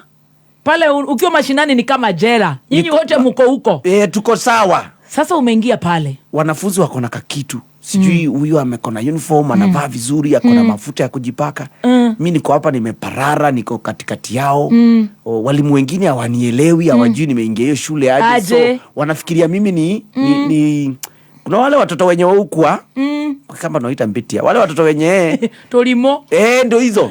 Sasa wenye hata wengine wakingara ako tu. So walimu wengine wananitusi, umeelewa, wananishautia vibaya mbele ya watoto. Wewe ni boda, hauna socks. Wewe ni boda, hauna viatu. Wakati mwingine by the kiatu kuna wakati sijui iliisha ama ilifanyika nini. Niko na slippers. Nilikapitia before sasa nikuje kuzoea. Nikiwa class 8 nikakatch up nikasema sasa pia nikaanza kumachua kidogo. Thank God nikiwa pale pia nilikuwa nasoma sana. Siku focus na vitu zingine. Ukafanya mtihani ya class 8. Mtihani wa class 8. Nikairarua vibaya sana. Ulipita? Mimi nilikuwa mbaya. Umepata marks ngapi? Nilipata 412 out of 500. Yes. 412. Yes. Out of 500. KCP. Na hii shida ya toothbrush ya ambao hivyo tu kumanuva tu. Unajua ukiwa pale shule kuna wale wanafunzi ambao unawaweka karibu kama mabeshte. Lazima sasa kidogo toothpaste unatumia yao. Visiting day sasa wanafunzi waletewa machapati, nyama ya bata imekaangwa. Mamangu nilikuwa nampenda sana. Nilikuwa namwambia mam, niletee hiyo yenye utapata. Mogokoi. Leta hiyo mthoko imamu kuje tuketi chini hapa tupige story juu na kumiss. Unajua boarding school kwa mtoto una missingi mzazi sana. Mama anakam tunakaa chini na yeye tunapiga story tuna nini. Wanafunzi wengine huko wameletewa blue band manini. Mimi kitu mama atimbaka bata imekarangwa. Bata imekarangwa. Unajua tulikuwa tunaonjanisha hiyo chakula after visiting. Yes. Mimi mama kile kitu alikuwa ananiachia ni advice. Lakini kuna kitu moja nafikirianga saa hii. Na ionanga nikiteremka home. Nasema yenyewe God alikuwa na mimi. Juu nikiwa myang hivyo bado nilikuwa na hopes kubwa sana. Paka nilikuwa naangalia ile barabara ya mchanga ya kwenda kwetu nasema hii ni mimi nitakuja kuiweka lami. Nikiwa mbunge ama nikiwa engineer. Yaani imagine nilikuwa nafikiria hivyo. Na shida imekukula. Kwanza kutoka shule unanuka mpaka walimu hawataki kukuona. Imagine wale wenye hawanielewi. Yes. But me the good thing is that I was a performer. Yeah. So sasa unajua mtoto ni performer. Yeah. Hakuna kuangaliwa blue band na take. Hakuna hizo vitu. So ukiwa performer shuleni pia uko na privilege ka. Walimu hawawezi kukusahau, wale wanakujua, class teachers nini. Kumbuka walimu wengine hata walikuwa wananivisit hiyo visiting day. Wenye walikuwa wanajua issue yangu. Yes. Yeah. You're from a very vulnerable family. Yes. Unachua advice. Mama anaacha amekwambia aje mama yetu ananiambia wewe relax, bora unasoma. Wewe relax, home tunaendelea poa. Anaweza kuwa ananiambia tunaendelea poa lakini namuona huyu. Kuna kitu anaendelea poa. That time my elder siblings wameingia high school from 1 2 I think sasa 3 and 1. So you can imagine babangu na mamangu sasa wanangangana sasa. That was time sasa babangu ameajiriwa kama watchman wa hiyo high school yenye walikuwa wanasomea. Tunapigana story na wao saa hii wakiniambia venye walikuwa wana feel embarrassed. Yes. Kuona sijui kama unanielewa uko shule na baba yako ndio watchman hapo. So wanafunzi unajua wanafunzi wa shule wanapenda kuenjoy workers. Sijui na uko hapo. Na kona nickname. Wakitaka kukuchekelea wanakuchekelea na yeye. Oh no. Cause unajua wanafunzi ni wanafunzi. Wanafikiria huyu mzazi ni groundsman, ni watchman, ni cook. Wanawapea nicknames, wanachukulia kama sio watu wa maana. Na wewe uko hapo unasoma. So siku zote umenyamaza. Maskini Mungu wangu. Mental tortures that some kids go through even today. Na kama kuna mtoto mwenye anaweza fikiwa na hii ujumbe, ile wakati utawaiona mfanyikazi wa shule yoyote ama mtu mwenye unadhani anafanya kazi ovyo ile chafu wachana na yeye. Huyo ni mzazi wa mtu mwenye anaweza kuwa mtu mkubwa sana next day. Na sio kupenda kwake akuwe hapo. Ujui si choice yake ati alisema mimi sitaki kuwa lawyer, nataka kuwa watchman. No. Sio choice yake. Mpatie heshima yake. Hata ukitembea hii town. Yes. Wewe rasta man fake ukitembea hii town. Ukitembea hii town unataka kuigwao. Unaona hapa Kijabe Street kuna wazee wa ubebe hawa hindi mizigo. Wazee kwanza sana. Hao wazee you never know who they are raising. Yes. Watoto wao. Hao ma watchmen wenye wamevaa uniform hiyo.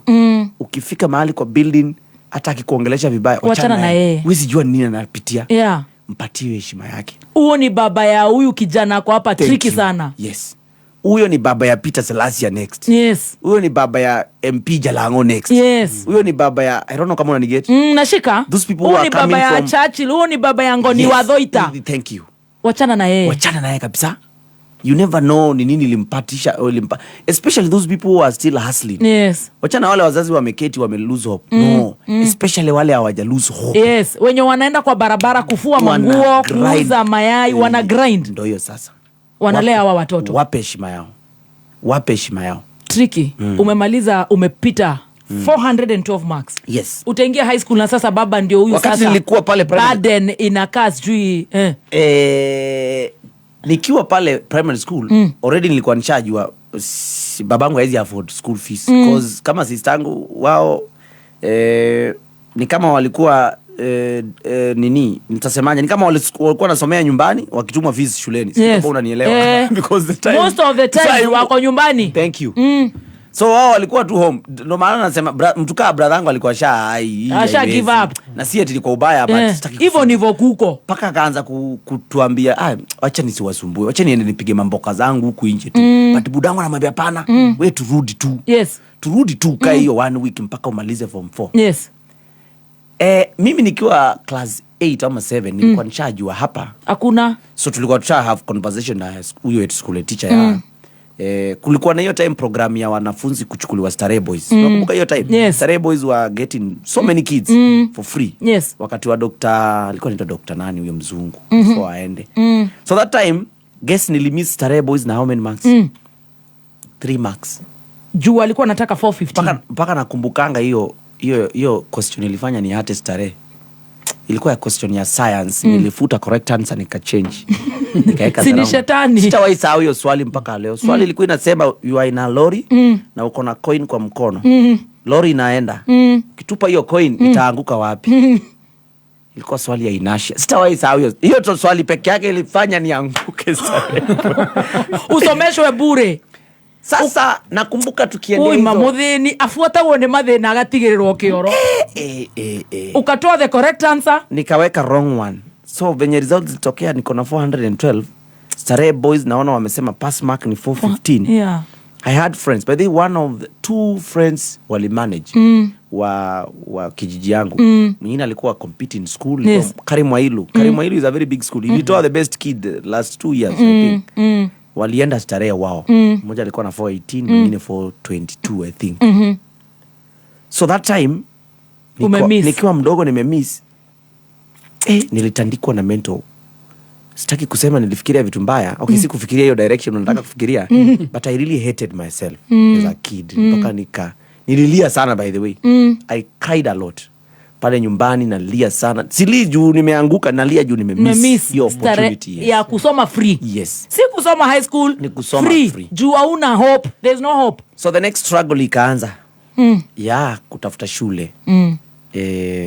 Of course the other option was to repeat. That time repeating was very much. But sasa hii ku repeat ndio ilikuwa option. So nilikuwa nishajipanga ku repeat na hiyo 412. But just before I repeated, an opportunity came up. Ya jamaa ambaye alikuwa anapeana scholarship, sio Starehe, it's a private school. Na alikuwa ana scout for other kids like me. From across Kenya. Yes. Ni wale majamaa tu jitokeza mtu tu akona shule yake tu. Kumbe alikuwa na program ina run, hatukuwa tunajua. But through God's grace, I don't know information ilitufikia aje. So nikapause ku repeat. Nimeshachelewa, watu wamesha report. Kila mtu. Then the last interview ilikuwa inafanywa shule ilikuwa inaitwa MCA Boys. Yes. MCA Boys is some good distance from our home. Tukajipanga. Tukapelekwa na mama mwingine hapo. Mama Masi sitawahi kusahau. Mama Masi mpaka wa leo. Oi. So mimi na mamangu ndio sisi hao tena. Na mama Masi. Na mama Masi sasa. Sababu Masi alikuwa amepelekwa huko hiyo shule. Ndio sisi hao hata hatukuwa na fare. I think mama Masi ndio alitulipia. Ndio sisi hao na mama yangu. MCA Boys. Unajua tunateseka sijui hatujui ni wapi. Tukafika late. Tulifika late sana kitu 4:30. Tukapata interview imeisha.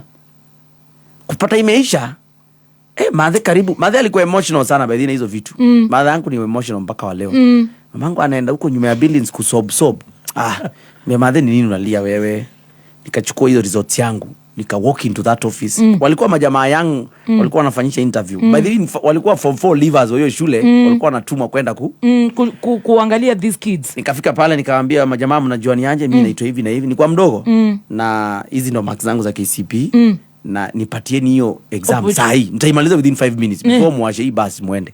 By the way they used to pick kids directly there. Aurudi home ukipita mtihani mnasoma hapo. Mnaingizwa kwa bus, mnaenda shule. Na shule iko hapa Karen. Hapa mbele ya Karen Mbulbul. Hata sasa iko hapo. Maasai High School. Yes. Hao majamaa wakaniangalia hivyo kasema, ni kijana mgani akona confidence ya kutuongelesha hivi?" Si shida imekusukuma. As you speak, one of those guys who used to pick us that time. Tulipatana juzi. Siku hizi ni MCA.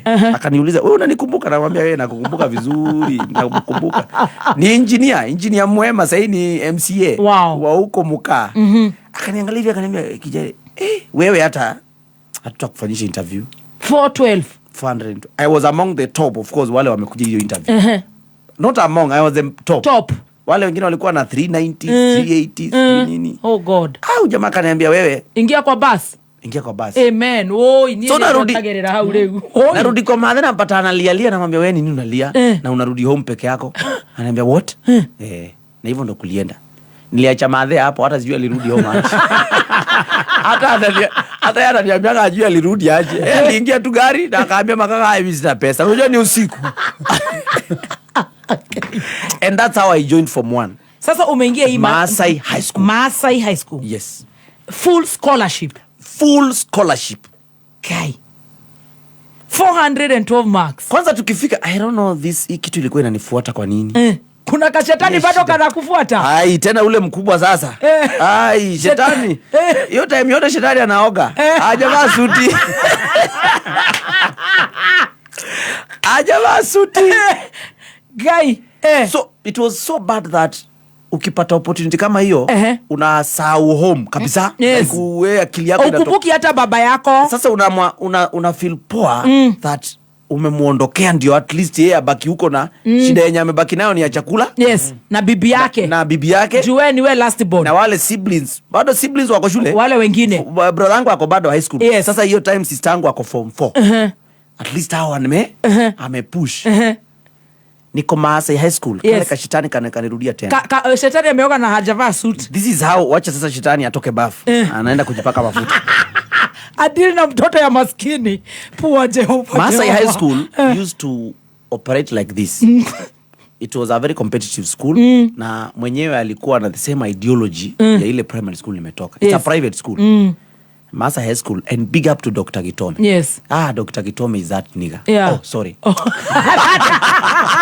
Is that guy? On a light note. That guy means, that guy was a big guy. He's on ex-military, US. And Dr. Gitome.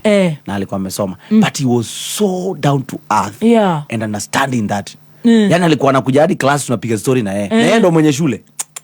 Mpaka anakuuliza, bro, mpaka tulikuwa tunaitana hivyo, ndio maana umenipata nimesema hivyo. He used to mentor us in a way that is so special. Na hatujuani na yeye. So this was he used to do. He used to get bright kids from vulnerable families across the country to form half of the school. Then the other half sasa ni wale wa kuleta do. Do you know, nimeshika nilimaliza shule na nani? Nilimaliza shule na mtoto alikuwa not mtoto, inaitwaje grandchild wa Sam Ongeri. Na Sam Ongeri was the CS that time. What? Tulisoma na yeye. Mtoto ya kupiga toothbrush na kuni. Mimi nimesoma na watoto wa who is who in that school, because sisi tunaleta grades, wao wanaleta pesa. And it was a very good coexistence. Nao wanaleta pesa, grade zao. Na unajua wanaleta pesa, grade zao tutazivuta juu. Huwezi enda shule ina perform na utaperform by default, because kama huyo mtoto tutakaa na yeye na muonyesha mahesabu, wana move na hiyo mood. Mkiekwa pale groups, unavuruta ule wa Weetabix. Yes. Na yeye pia anakuvuruta kipesa. Na tunaheshimiana vizuri sana. It was a very good idea. Wow. Hata nitakwambia hiyo story baadaye. Tunafikishwa na basi usiku. Shetani ako wapi? Tunapelekwa. Tunangojea shetani atoke kwa bafu. Karibu kutoka. Hajatoka.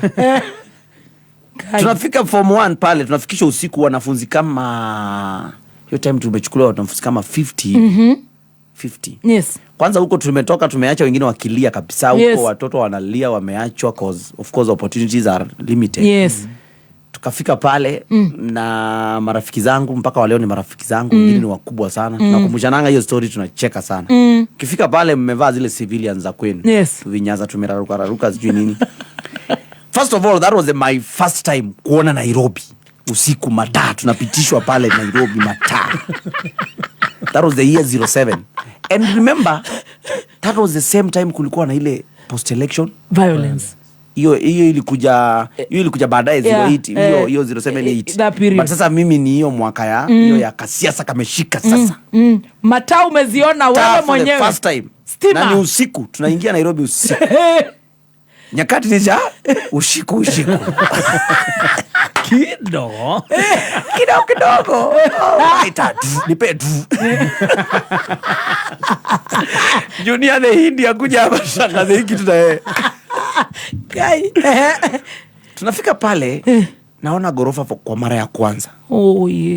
It's a big school that iko na facility. Ujaiona stairs. Sijaona kitu kama hizo. Na siko peke yangu, niko na hao majamaa wengine, watoto wengine. Shida ni mbaya. Kulikuwa wengine wenye walikuwa worse than me. Tunafika pale, kuna store tulikuwa nafunguliwa. Watu wa Dandora tu wanaona na mdomo. Hawajaisikia story kama hiyo. Watu wa Dandora nyinyi mnakuanga mnalelewa places poa poa. Mko na gorofa. Hata kama mnaishi kwenye nyumba ya mabati, kutoka nje gorofa ndio hiyo. Wewe hujaiona gorofa na stima? Nione stima. Okay, kwetu primary school kuna tumia ile tili lamp. Unaikumbuka ile ya kupamba? Pressure lamp. At least nilikuwa nimeona hiyo stima. Kitu inawaka usiku. Umefika. Tulikuwa nafunguliwa store ya manguo zile zime hiyo shule they had a program. Ukimaliza form 4 mna donate. Not even ukimaliza. Hawa watoto wa dosi. Ukifeel uniform yako imeanza kulegea, ukiunje vizuri, ulete kwa ofisi, tutaiosha vizuri na machine tuiweke mahali. So store imejaa manguo mzee za hiyo shule uniform. Naambiwa ingeni pale, sort yourself. Ukitaka kuchukua hata pair 10 bora zinakutoshea. Shida ni wale ambao tulikuwa na mili ndogo. Watoto wa wadosi already wamekula Weetabix. So nguo wana donate ni kubwa. My friend, tulivaa mablanketi for the first time. Hakuna nguo inapatikana. Hakuna nguo ilikuwa ya size yangu. Yote koti ni kubwa. Na blazer. Gonge mbulbul kuna baridi. Wewe survive bila koti. Na blazer na sweater. Trouser ni kubwa. Hakuna time. Watoto ya wadosi. Watoto ya wadosi wamedonate kubwa. Na sisi ni wazee kuliko, lakini wao ni wakubwa tu. First time, mwalimu anauliza, "Where is Francis?" Natoa kichwa kwa koti. Amia. Aki, baby tops nikimwonyesha hizo picha. Unaweza wanguke. Kai. First time, tuka survive shule. It was hard, by the way, again to adjust. New environment. Lakini umisi home? Hata kidogo. Now I'm focused. I'm a bit mature now. Niko form 1. Nimeanza kuona light. Nimeanza kusema ndio hii sasa. Ile kitu nilikuwa natafuta ndio hii. Ndio hii. Tangu nikuwe mdogo nilikuwa nataka kuwa engineer. Ndio huyu engineer. Ndio huyu sasa. Mpaka nilikuwa natembea hivi form 1. Kama ka engineer. Na notice mbona natembea kama makanga na change office. Naingia. Wakisalia engineer. Na kaka kidogo na sawa. Mbona nimengedia hivi kama mtu ya kuuza engineer.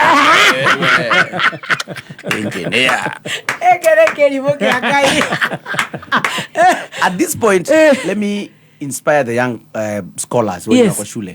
Whatever you embed in your mind you will want to become is what you will become. From the youngest stage. Ile yenye unatakaga ndio utapata. Ndio unaambiwa speak positive. Hata God akikuletea ingine bado hiyo inakujanga with time. Start speaking that manifestation. Wacha kuongea shida. Usiongee mambo ya ati umefika huku na unasema mlikuwa mnalala njaa. Wacha basi niende nikafanya vibarua za kulima shamba. Hiyo ndio Mungu atakupea. Power of your tongue. Power of your tongue, power of your thinking, power of your own manifestation. From nikiwa kadogo engineer, sisi nilikuwa nimeitoa wapi? Unasahau na ngedhia unaanza narudi tena. Tukafika form 1. God mimi naye alikuwa anamenifuata. Hapa kwa kitabu nilikuwa na upako. Upako iko, lakini kuna shetani yako pale kwa bafu. Huyo hatujamsikia vile. Sasa ameshavaa suti. Ananingoja nifike hapo sasa. Amevaa suti at this time. Life pia nayo inakuanga na utiaji. Life inaweza kuletea keki. Useme ndio hii. Imefika. Kidogo isnatch hiyo keki tena. Ushindwe ni nini sasa? Kwa ni God amesinzia. At this point, naenda naambia God, I thank you God manze. At least mzaya amepumzika, I'm the last born. Nimepata hii scholarship. Sister yangu ndio anamalizia shule huko. Brother yangu ndio tabaki naye, lakini huyu haezi shinda babangu. Babangu ni yule msee alikuwa anafanya kazi zote. Bora apate hiyo. Coin. Oi guy. Form 1 kufika napatana na wanafunzi wengine bright sana. Remember hapa ni kumescoutiwa wanafunzi kutoka all over the country. Top brains. Na unajua hakunanga mtu mwerevu kama mtu mwenye kwao kuna shida. Top brain and from a poor background. Huyo mtu ni hatari. Chungana na yeye. Chungana na yeye sana. Hapo nikapatana na wanafunzi wabaya. Wanoma. Naingia hivi class nasikia ulikuwa na marks ngapi? Huko hata kulikuwa na ma 430. Guy. Ma 425. Nashtuka nasema, "We." hapa nikasema ni kubaya. But guess what? The first exam we did, mimi ndo nilitop. Wow. Kai. Karibu nipate kila kitu. Mimi ndo so kutop. Na magunia hii umevaa manguo ya watoto wa pum pum pum. There was a special recognition ya director wa shule ya the top kids. Wale wenye sasa wote from 1 to form 4. Niko hapo kwa ofisi ya director, na congratulatiwa mpaka sasa director. Sasa unajua bado niko na hizo manguo kubwa kubwa. Director sasa akasema, wacha tununulie mtoto nguo. Hata sio nguo peke yake, shopping vizuri. Hiyo time yote sina shopping. Una survive. Huko unaombana na watoto wa wasongo. Yes. Na wale wenye wako na kidogo. Sasa ndio huyu ka shopping nini. Alikuwa anapea sijui one of the workers some money. Ndio atunulie zile basics tu. Ndio hiyo kiatu ya kwanza kali ya bata. Ndio hiyo ka uniform ka benefit. Sasa na ndio engineer sasa. Okajesu. Engineer. So I will say this. My whole of form 1 was so smooth and interesting. Very much vibe. To a point that the director of the school, shule yenyewe iko kwa a big facility. Sio shule peke yake. Si unajua nyinyi wenye biashara ni kila mahali. Chakula tulikuwa tunakula yenye nalimwa hapo kwa. Maziwa ng'ombe akamuliwa pale. So he had this idea of these poor students during school holidays. If you don't want to go home. Because school kuna wengine total orphans. Wenye hawana kwao. So anatuambia if you don't really feel to go home, kaa shule tusome lakini bado ni wafunze how to be to harden kufanya hizi kazi. Ajui sisi tushazoea huko kwetu. So tukibaki shule atufanyishi kazi. No, that one akwa anatufanyisha, but anatuambia hizi ndio ng'ombe hivi ndio zinawekwa. School trips wakati mwingine tunachukuliwa na school bus, tunapelekwa sijui wapi huku, then tunarudishwa shule kuendelea kusoma. So mimi nika subscribe to that. Because utaki kwenda nyumbani. Kufanya nini? Nenda nyumbani kufanya nini? Sasa okay, ilikuwa inafika time una miss mzazi, lakini unamwambia sasa wewe ndio utafuta fare. Si mimi kukuja na kurudi ni the same fare na wewe kukuja na kurudi. Sasa wewe ndio utafuta fare ukuje. Hiyo time hakukuwa na simu by the way. Simu ulikuwa unatumia shule ama tunaandika. Mshaandika barua weka stamp. Kuna mmoja yangu ilifika home nikiwa nishamaliza shule. Badala ya kwenda PO box Makindu, ilienda Mikinduri. So ikakaa huko Mikinduri before idivertiwe, ilifika kama nishamaliza form 4.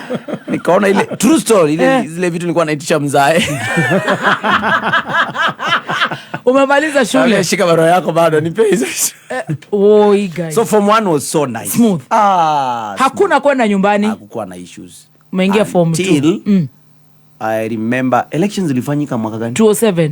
Hiyo ilikuwa inafanyika December. Around there. Because of the elections, director akasema yenyewe. Tunaelewa elections. I don't know mbona alikuwa ameionea mahali. Kushikilia hapo nilipe hii bill moja tu ya safari. Ndio tupate hii airtime. Lipa bill. Moja tu. Na hatujalipa bill so ndio hiyo. Tunayo. Tauga.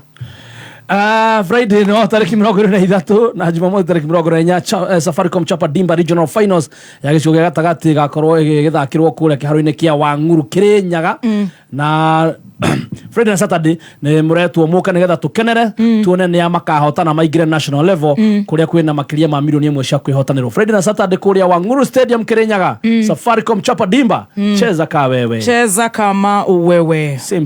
Simple, clear and directly to the point. Mtumi urajera akisimunge tuletea Tricky sana watoto wakiwa wamefunga. Watakuja YouTube, hata wangekuwa homa wangesikiza. Bado. Wangekuwa wamelala. Wanasema wako na homework. Vizuri yao watakuja waingie YouTube na sana to empower our parents, to embrace our parents. Yes. Unafikiria kuna mama kwa hapo sasa analia anasema ocio nenie mayaga yocio nenie na hakuwe gutherũkia dawa eite ndugetikire na korogeretwo wana ndugetikire koguo no tuthiete wega. Tricky. Yes. Elections zimeanza. Shetani amevaa suti sasa. Karibu kustrike sasa. So hapo lazima tuende home ni elections time. Yes. So tuko home. Sasa tunarudi by the kuna vitu zenye ziu happen mpaka zinachoma. Elections ilikuwa noma after that. Yes. Yeah, ilikuwa mbaya sana. And that area was one of the most affected. Yes. Mbulbul and Ngong area. Yeah. Na hapa Nairobi. So it was so bad that it affected the running of the school. So it's like corona venye ilikuja pia watu wakaeka kila kitu kano kwanza to sort. Yes. So it was too risky for the school to again admit new students. Not new. You back. Murudi. Yeah, turudi. Na even those kids wa wadosi walitolewa hiyo shule because ilikuwa kwa vulnerable pale ndani, ilikuwa ndani kwa hiyo chaos Kenya imechacha. It was so bad that even I don't want to mention this, but most of the clashes zilikuwa zina happen hadi hapo kwa school gate. Umeelewa? So it was so much bad that ili will create fear. Yes. And of course as a business person, huwezi za kurisk maisha ya watoto na watu. So the school was na wadosi wakangoa masponsor. Wakangoa watoto wao. So pia uwe director akakuwa destabilized kidogo business wise. So tukapata ujumbe. Shetani ndio huyu sasa. Kuna wanafunzi walikuwa wamerudi but it was so risky. So hata shule iendelee. So tukapata ujumbe kwamba we are so unfortunately going to release you guys, especially the sponsored ones. Unajua kurane shule inahitaji pesa nini, biashara imeharibika according to his so akatu relieve. Akatuambia sasa imeishia hapo. Hii guy mwanama. Sasa nitufanye aje? Sasa niko form 2 nafaa nianze. Remember hiyo time unasema hivyo, by the time anasema hivyo mimi tulikuwa shule. Unajua sisi tunarudingi tu bila kujua. By the post election violence uko kwetu sisi hatuku notice kitu. Uko home. Until uko around mahali kulikuwa na hit. So sisi tulikuwa tusharudi. I don't know, Mungu alituongoza tukarudi. Sisi kulikuwa kubaya sana tukirudi. So by the time tunapewa hizo breaking news, mko shule. Tuko shule. So na tulikuwa tunakaribia kufunga term 1. So term 1 ilikuwa fupi hapa March. Ilikuwa time kama hii sasa. Sasa hapa kanaenda aje? Hapo sasa ndo shetani sasa na suti yake ya green. Ulimuona na green? Akanichukua akanileta Nairobi Railways akaniambia sasa kijana, kuna haja urudi nyumbani. Ndaanza kulia sasa. Kuna haja urudi nyumbani. Kaka hii jiji naweza toboka kitu. Koja ushetani unamuona wewe live. Kaka hii jiji akona suti ya green. Alikuwa na mimi hapa kando. Nipenya watu wengine wako wanamuona. Kwa anatembea na mimi tuna suti ya green. Na wewe ni engineer. Nikijaribu kusaidika ananishika, unaenda wapi wewe? Rudi hapa. Shindwe shetani. Rudi hapa.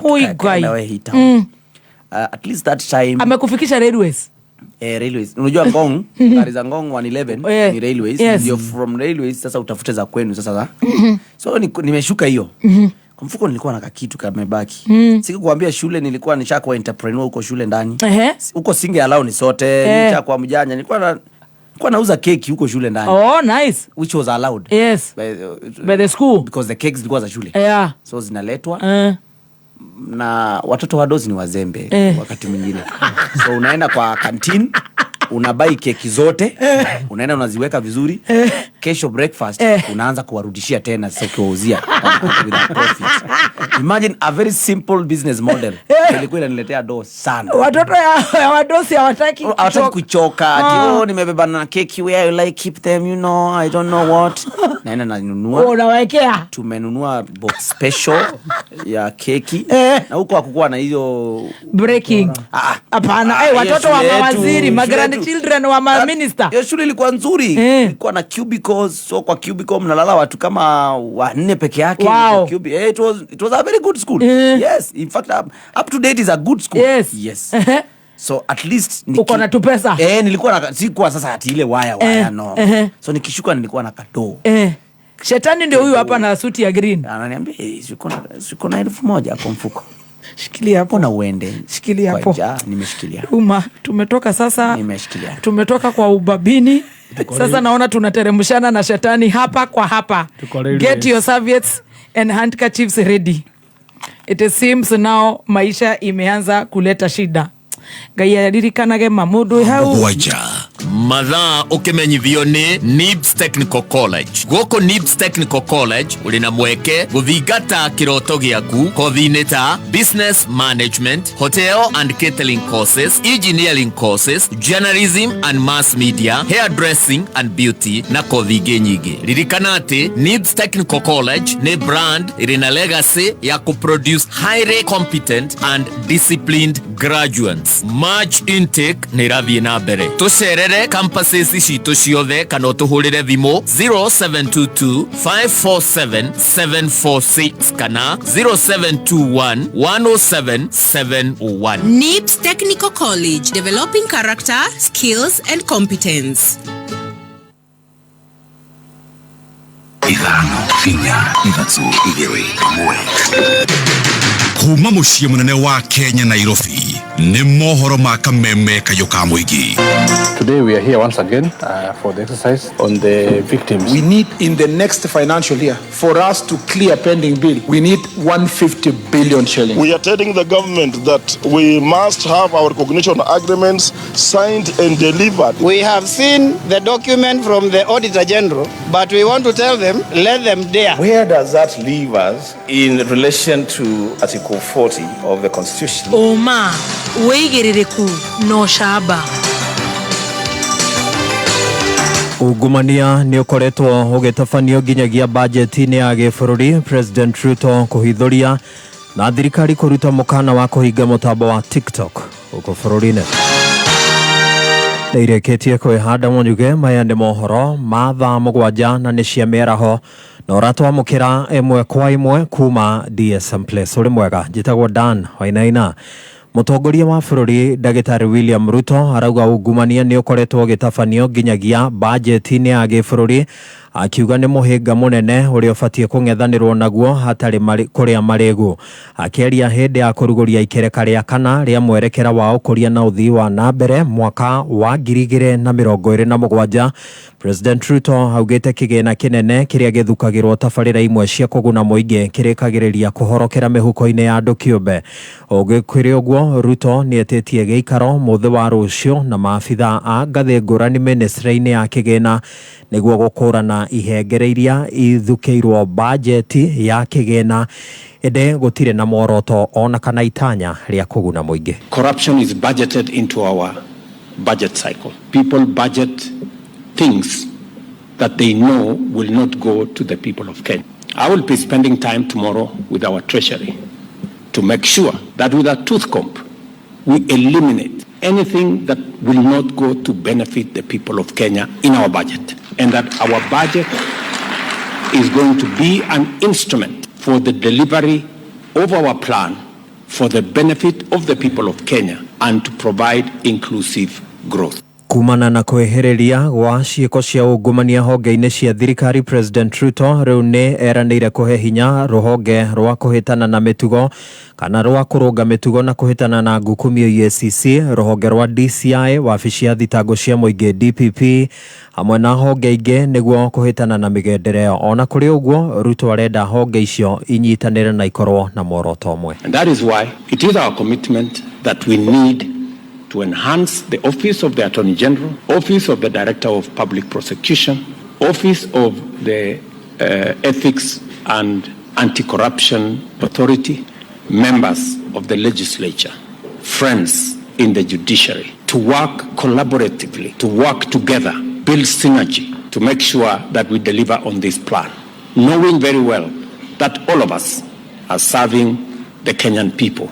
Aya, Minister wa ũgitĩri wa bũrũri Kindiki Kithure rĩu nĩ arutĩte mũkana wa kũhingwo kwa mũtambo wa kĩrĩu wa mĩkwa ya video wa TikTok gũkũ bũrũri-inĩ, akiuga ona thengia ya gũkorwo kĩnyita itemi harĩ ũkinyanĩrio wa mĩtambo ya kĩrĩu nĩ ũkoretwo ũrĩ ũgwati harĩ ũgitĩri wa bũrũri. Kindiki arauga mũtambo wa TikTok nĩ ũkoretwo ũkĩhũthĩrwo kũrekereria ndũmĩrĩri irĩ na ũgwati makĩria cia itoi cia wĩkinaĩ hamwe na gũtambia mĩhuhu ĩtarĩ na kĩene gatagatĩ-inĩ ka a Kenya.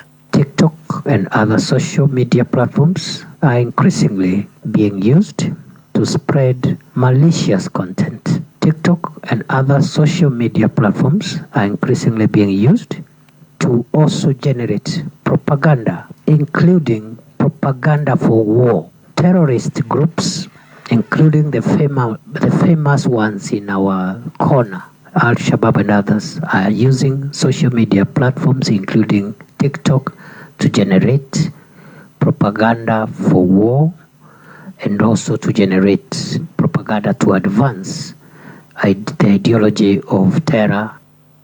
Umuthi tariki 21 mweri wa gatatu ni muthe wa kimabũrũri wa uhandi wa mĩtĩ.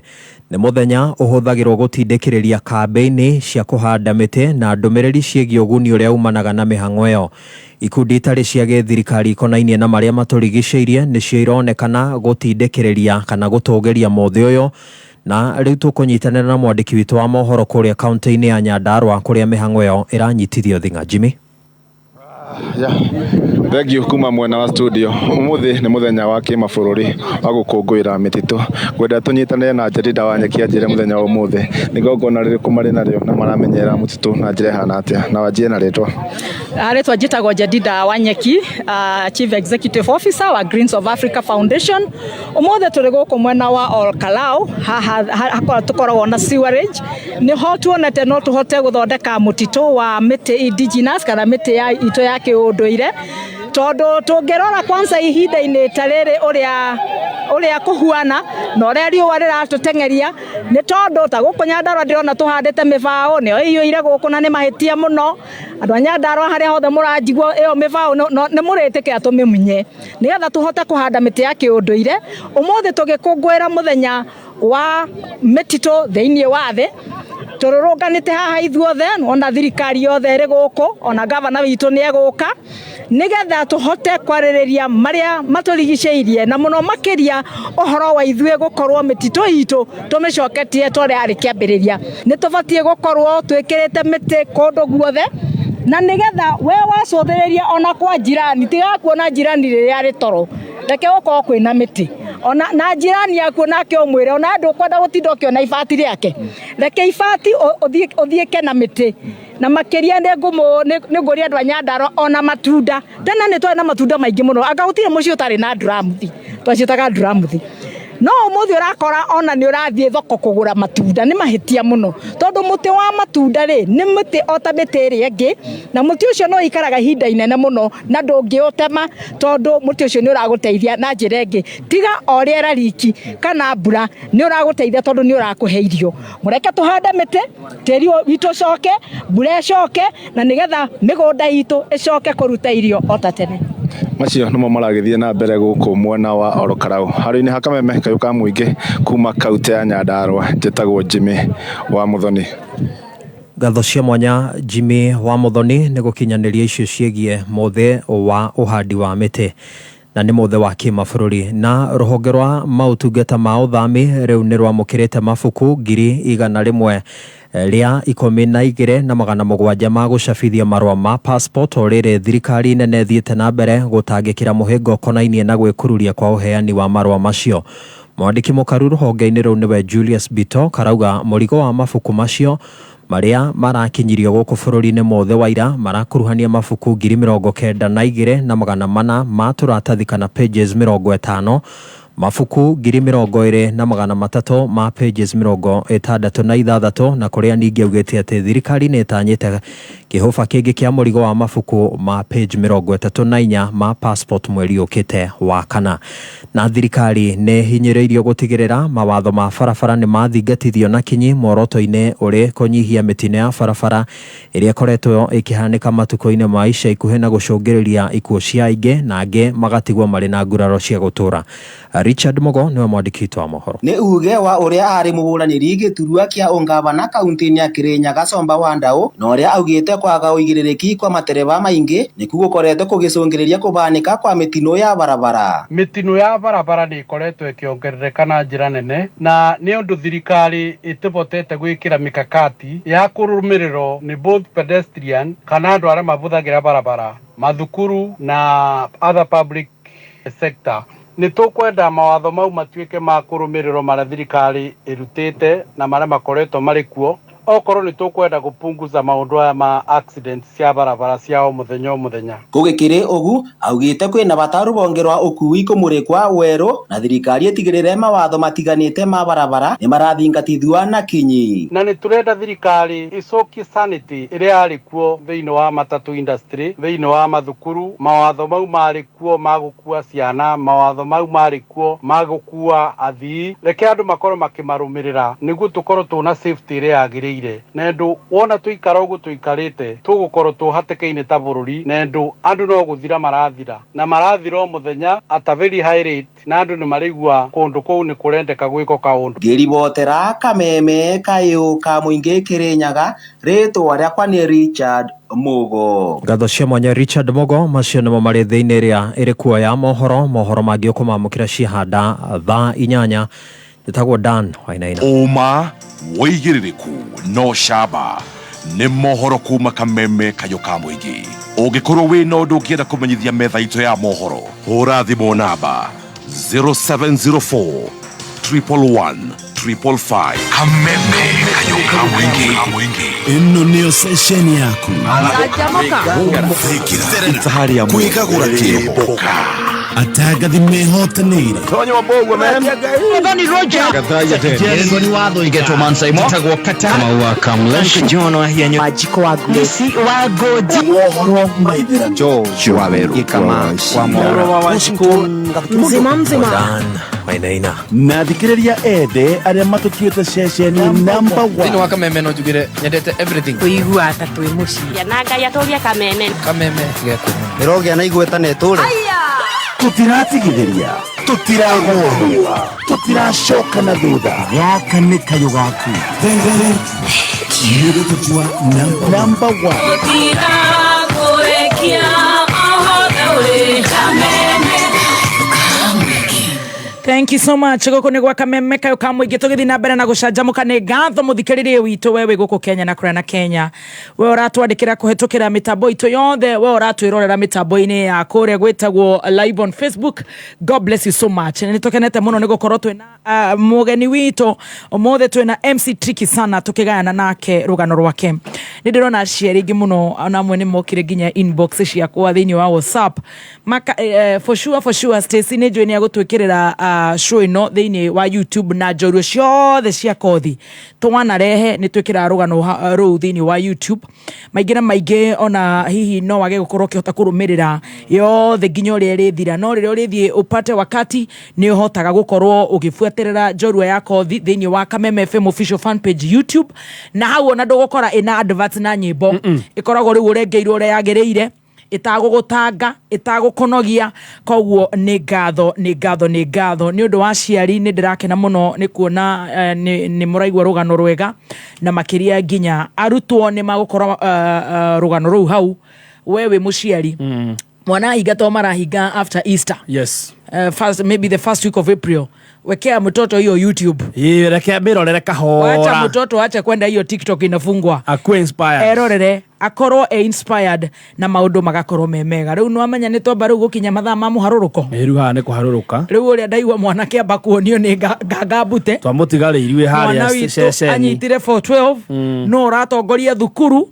Oh my goodness, riu ni twagicokereria na njira njega na Flapper wa Nyahururu ni akugeithia ndaitheka muno ni anyita ripoti araigona ndare na thina na ngobia tararuta kumubuta ungi na riwa riri aroria kana wina kiongo kiega mwire etie gifts very good ni ngatho reke tucokererie na kabla turudi lazima salamu za London zifike London wanatupata clear kabisa. Asante. Wanatufuata pale kwenye mtandao live. Asante. Ken wa Swindon huyu na gasheri wake. Na gasheri. Wamesema yani baby tops asalimike sana. Asante. Na hiyo ingine Rastamarian fake. Hata sana Ken wa Swindon kasalimia watu wote wa London sana. Kabisa. Hapo sawa. Thank you so much. All our diaspora fans wale wanatu watch, there are so many. God bless you so much. Sasa wanasema hii story yako iko emotional and funny. So iko hapo katikati. So we thank the Lord. Tricky sana. Yes. Uko na 1000 naka kitu juu nilikuwa mdozi sana. Shaitani yako hapa na green suit ako next to you. Na nini? Na tie ya purple. Amepiga kala blocking. Na kiatu ya leather ya nyoka. He's bold. Anataka kubumburusha mtoto ya maskini jameni. Umefika railways. At least Nairobi sio new sana kwangu sasa. Unajua hata nimekaa na watu wanapiga stories. Nini umeelewa? Wakati tuko shule tukifunga, hiyo kufunga ya December tunapiga raundi na watu uko ndani. So najua. So Shetani amekwambia aje umefika railways? Shetani ameniambia ukienda ushago utaishi. Utakufa. Utaishi huko. Na kuna shida na mama yako akikuona huko na atakufa stress. Atapatwa na stress, budako tena atarudi square one nini. So nikaamua the idea was nijitafutie shule around Nairobi yenye inaweza tena kunisponsor. Yes. Niko na tu kujihami inaitwaje? Niko na bunduki mbili. Uko na bunduki mbili? Bunduki ya kwanza. You're armed. Bunduki ya kwanza ni zile resort slips. Yes. Zenye ziko na vile umepita mwaka ya kwanza na mid term ya form 2. Yes. Na nilikuwa ule mbaya. Mimi hizo nazo nilikuwa na scoop zote. So kiziangalia hivi yes. So hiyo ndio bunduki ya pili. Niko na kaujinga ka confidence kaujinga kako hapo kwa kichwa yangu. Hapo nyuma kale kanashikanga watu hapa nyuma. Unakaelewa? Na bila ako kaujinga na ka confidence wakati mwingine huwezi move in life. Huwezi enda mbele. So nikasema wacha nijaribu kama nitanini. So nikiwa hivyo Nairobi ni kubwa. Na ukiwa focused Nairobi hainanga noma. Na nilinotice kumbe unaweza kaa Nairobi so long as uko na kadoka kukula unaweza kaa bila nyumba. Ama ujui hivyo? Bora umeshiba tumbo ndio usumbua Nairobi. Ukishiba Nairobi unaweza kaa. Hata unajua saizi tunalalamika juu sasa njaa iko sana kwa tumbo. That time nilikuwa form 2 nimerefuka sasa nimekaa tu. Unajua ukiingia jiji hakunanga maswali mingi. Pale Gikomba unaweza chukua trouser kitambo Gikomba ungepata ya chwani. So unaona? So hapo nimeshajitafutia tu nguo kadhaa tu civilian. Unajua sasa pia tembea na uniform Nairobi yote watu wataanza utashikwa. Lakini nikienda kwa shule nilitembea sana na nilikuwa na tembea sikuwa najua Nairobi vizuri but I remember that time. Umedecide kufanya nini? Kukaa Nairobi shule. Kukaa Nairobi tu virtually tu sijui nakaa wapi but niko au na watu wenyu Nairobi? Hakukuwa na watu wetu Nairobi hiyo time. Hiyo time ni kitambo sana. First of all my own family hakukuwa na mtu wako Nairobi. Yes walikuwa extended families wenye nilikuja kuwajua baadaye. So that time nikatembea shule za pale a whole day nilikuwa natembea shule mingi sana. Ziko pale Jogoo Road. Unajua hizo shule ni ndogo tu. So sasa ndo nawaelewa. But hiyo time nilikuwa nawakasirikia sana. Nikiingia kwa ofisi niwekelee zangu kwa meza na unani dismiss tu hivyo. Kwa nafikiri yani unaniachilia mimi. Aje. Do you know me? Do you know what I can do to your school? Yes. You don't know. Sasa ndo naelewa kumbe walikuwa ni biashara ni Nairobi. So huyo ni mtu mwenye akona makost mingi za hiyo shule. Na malone. Hata ana nafasi ya mtoto. So I didn't understand. Long story short. Tutaki short, tunataka long story. Tuache tuende tukisikizanga the challenges. Nikikuelezea kila siku basi siku moja ndio inatosha tu wana hapa. Nataka nikupeleke kwa zile nikuonyeshe venye Mungu upelekesha mtu wake. All this time I didn't know it was God's trail yenye amenitengenezea. Goja. Umeanza kuingia mashule. Unalala wapi jioni? Hapa kwanza first of all hizo ni maswali zenye nilikuwa mjanja sana. So nilikuwa nangoja hivi usiku ikiingia. Uzuri wa Nairobi that time Nairobi was 24 hour. Unakumbuka hiyo time yenye watu walikuwa wanajaa mpaka town. First of all unaapa afya center. Kuna station ya matatu za sako za kwenda zile shuttle. Inakuwa kwa petrol station hapo. Za Wakitui. Hapo nayo nimebanga hizo vizuri sana. Hapo na sio mimi peke yangu. So many people find sleep in town. So na akiamka asubuhi aisee huwezi jua lilala mahali. Au huwezi jua. Usidhani ati machokora ndo ulala huku hivi no. So many people sleep in the streets of Nairobi. And you will never understand that in the morning. Hiyo base ilikuwa poa sana. It was calm. Why? Shuttles zinafanya all through the night. Then ukiwa pale kwa shuttle unakaa kwa shuttle ndani? Hapana. Kwa hiyo unajua hiyo kuna ofisi, kuna mahali kuna kakiti maybe kameachwa na watchman, una pause kama traveler. Acha nikupe ujanja ya Nairobi. Una pause kama traveler mpaka wajue wewe sio traveler wa kufukuza. Kwani anangoja gari gani? So Hiyo ndio ujanja nilikuwa natumia. Yeah. Tungoni kuna watu na unajua, do you know that hizo places zinakuanga na katapu tu kamaji kenye kawasafiri, kuna choo. Wakati mwingine unaenda pale kamaji kamkebe nini kidogo kidogo unaoga. By this sikuwa nataka nijiachilie. Unanawa uso vizuri, unapanguza makwapa, unavaa t-shirt tofauti. Uko na bag yako. But okay hapo forever. Bag niko nayo. Muona wewe bag niko nayo. Na hiyo time umekula nini sasa Nairobi 20 bob inatosha chakula. Nilikuwa nishajua mashimo. Wale Muthurwa kuna chapati moja yuko kubwa. Unajua chapo ya Muthurwa kubwa sana. Hiyo time ilikuwa inauzwa 15 bob. Alafu unamwambia wewe ichafue na ile takataka unataka. 15 bob is enough for a day. Ukakula hiyo chapo wewe huwezi maliza. Hata mimi siwezi maliza. Sasa unakula, unabakisha. Pole. Najiona mjanja kumbuka. And I'm so determined that I'm getting a school. Navaa kashati ka shule na tembea tena. Nikitafuta shule yote naingia ndani na wauliza mnaonaje. Kumbe shetani yeye amechange suit ya green. Anataka kubadilisha suti. Anavaa ya purple. Sasa shetani anataka kubadilisha suti. Ile ka stage kako pale afisi na nyuma. Hapo nishaanza kuonyeshwa kidole. Sitaki wanifukuze vibaya but nishaanza kuona dalili. Si unajua hawa watu lazima wajue mbona huyu kila jioni lazima tukujue wewe ni nani. So sitaki hiyo altercation. Nika shift. Sasa una shift pale kuna nini inaitwa athusi ya Wakamba. Hapo sasa ndio nikasema mbona natesekea huko. Na hapa kuna watu ambao wanaongea Kikamba yenye nasikia in case of anything tu. So pale sasa ndio ikakuwa ndio next stop sasa. Hapo athusi bar inakuanga Backstreet. Mwenye athusi bar Mungu akubariki. Haukuwaijua. Nilikaa kwako bila kulipa rent. You know that bar is so busy. Hiyo ni club. Tunaitanga bar. It's not a club. It's a bar. It's a bar. Lakini uko how old? Hata una ID? Nitoe wapi ID? But nilikuwa ukivaa civilian mtu haezi anza kuitisha ID. It was so busy in and out. It's a traveling joint.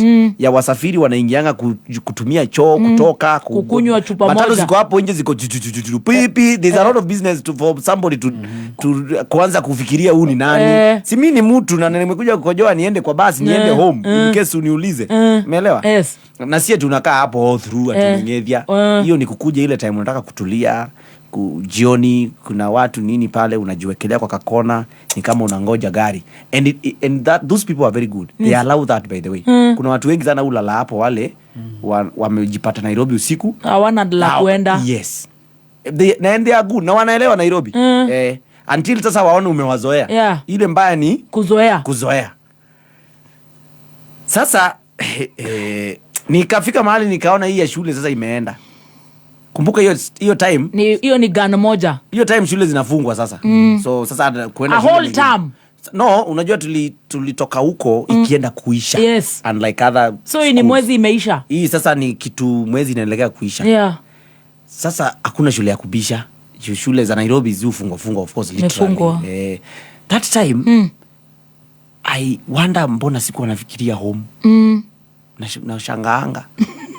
Naonanga watu wakiniuliza, "Hiyo time unasemanga ulikuwa huko? Mbona uko na kwenda home? Wazazi wako walikuwa wamekuneglect aje?" Hapana.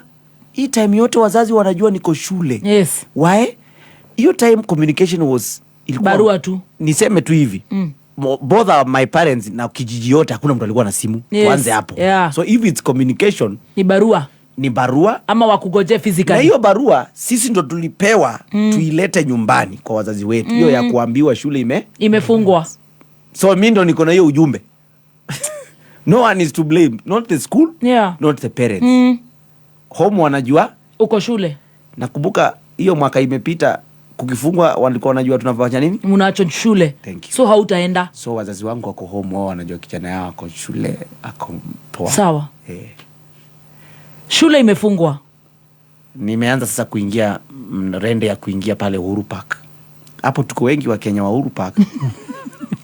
Uhuru Park nayo sasa sikuwa nimeijua. Sasa nikaijua. Unajua unakaa jiji unaanza kuijua.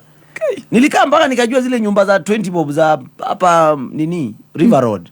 Na unazijua wewe ushailala hapo. Kila mtu amelala hapo.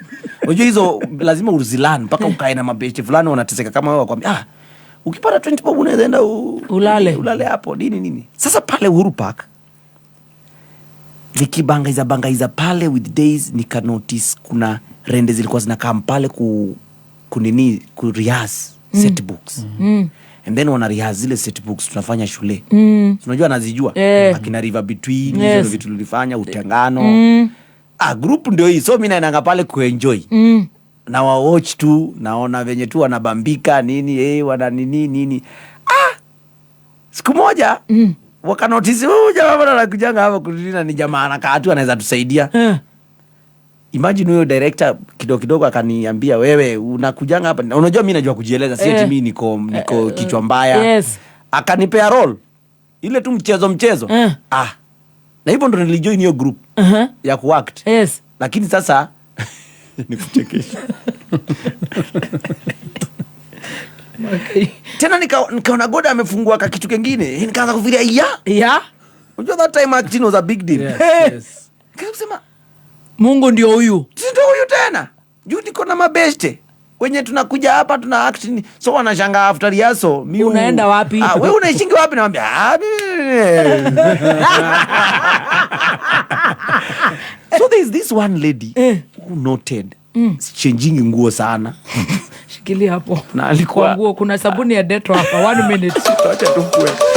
Niguo igwatire passport ya mitheko itarathira na ikeno thiini wa Star Times. Ista ino solu nikurihira niguo wambatirio ikiro. Twina mithako ya ciana nene ona nini, mathako magukenia na movies chegataki, telenovela cia wendo, documentaries, thinema cia reality na iria ithondekeirwo o guku bururi-ini. Nimekuwa so overjoyed mpaka I actually forgot what I wanted to say. Rihira package iri thiini wayo na wambatirio ikiro hari iwengi hari mweri umwe. Wikenere na family. Download Star Times on app. No shaja muru makiria. Mathaa mothe, handu hothe. Star Times. Enjoy digital life.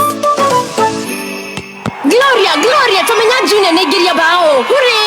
Ima, tamenya Junior ni arathaka wega muno umuthi. No gugikungwira nakuo. Kwihura maniuru, wathimura, ona ku high five. Ihinda riri kwina heho, ciana ni kugwatania mirimu mingi ta homa. Nie ndire na wasiwasi, ithe tutumagira thabuni wa Dettol. Ati urauga atia? Dettol ni njega muno, iruaga na germs iria cirehaga mirimu makiria maigana rimwe. Junior thambaga na thabuni wa Dettol maguthaka mubira niguo ndakagwatwo ni murimu. Haya, niguo ona nie ndingitigwo thutha. Ambĩrĩria gũtũmĩra thabuni wa Dettol ũmũthĩ. Dettol Sure. Nĩ thaa mũgwanja na ndagĩka 28. Mathaa ũkĩmenyithio nĩ thirikari ya Kiambu County ĩtongoretio nĩ His Excellency Governor Dr. Kimani Wamatangi nĩ kũmenyithia mũingĩ atĩ nĩ ĩrathamia mĩtambo ya marĩhi kuma star 419 hash o kinya star 476 hash. Marĩhi maya nĩ ma parking, thoko, igoti rĩa Kware na ithĩnjĩro. Kũrĩha hihinya star 476 hash ũcoke ũrũmĩrĩre makinya. Oho mũingĩ nĩ ũramenyithio atĩ kwĩna paybill njerũ nĩyo 4162022. Governor Dr. Kimani Wamatangi ni arakũrũmbũiya. Kayo kamũingĩ kameme, kayo kamũingĩ kameme, igana rĩmwe gaturumo ĩmwe kameme FM. Ceceni itũ kameme, noko gatigagia kameme, igana rĩmwe gaturumo ĩmwe kameme FM.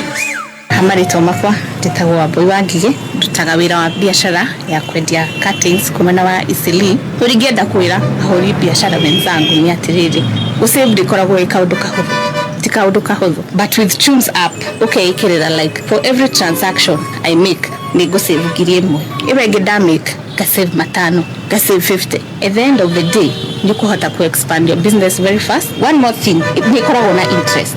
Kwa unaona wa save over time wekera 50 sio ugakora si 50, ugakora ina interest ikuongereire iguru.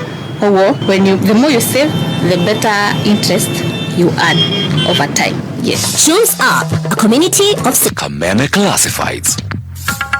Friday no yukite mweri 22, Saturday mweri 23 na Sunday mweri 24. Bishop Michael Wanderi ni arakunyita ũgeni we muikari wa Kiambu County. Mucemanio munene wa mahoya uria ugakorwo Githunguri Stadium Kiambu County rĩrĩa agakorwo kihoera family citũ arĩa othe mohetwo ni maroho ma thĩna na irumi cia mbari na mĩhĩrĩga na o mũndũ agokandĩkĩte mabataro make. Friday na Saturday mahoya makambĩrĩria thaa 2 cia rũcinĩ nginyagia thaa 10 cia hwaĩ-inĩ na Sunday ni kwambĩrĩria thaa 6 andũ mauma kanitha-inĩ kwao. Kĩgoco gĩgatongio gũtongorio nĩ Sarah K nĩ kwambĩrĩria Friday mweri 22 o nginyagia Sunday mweri 24 Githunguri Stadium, Kiambu County. Inyuothe mũrĩ anyite ũgeni. Kameme Classified.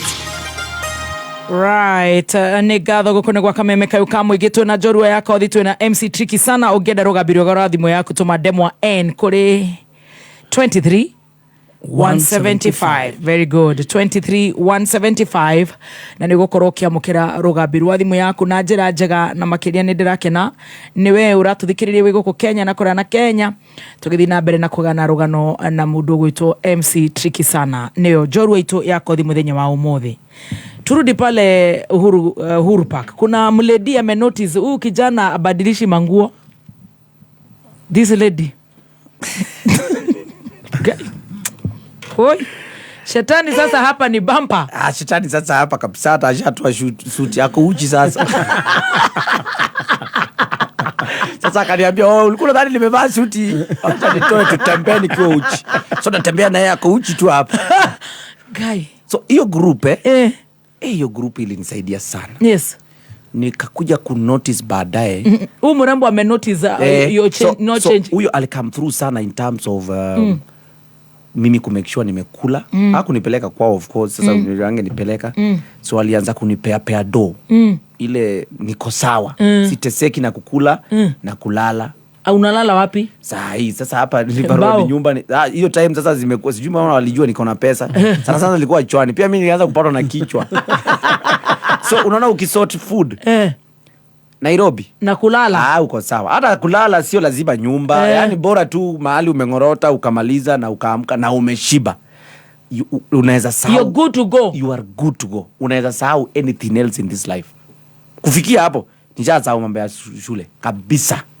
Sasa niko hapa kwa hii iko acting imeanza kuwa interesting. Now this acting. Na unalala huko River Road 50 bob. Shule zimefunguliwa na sio huko peke yake. Mahali nimejipata naweza jua mahali utajifix.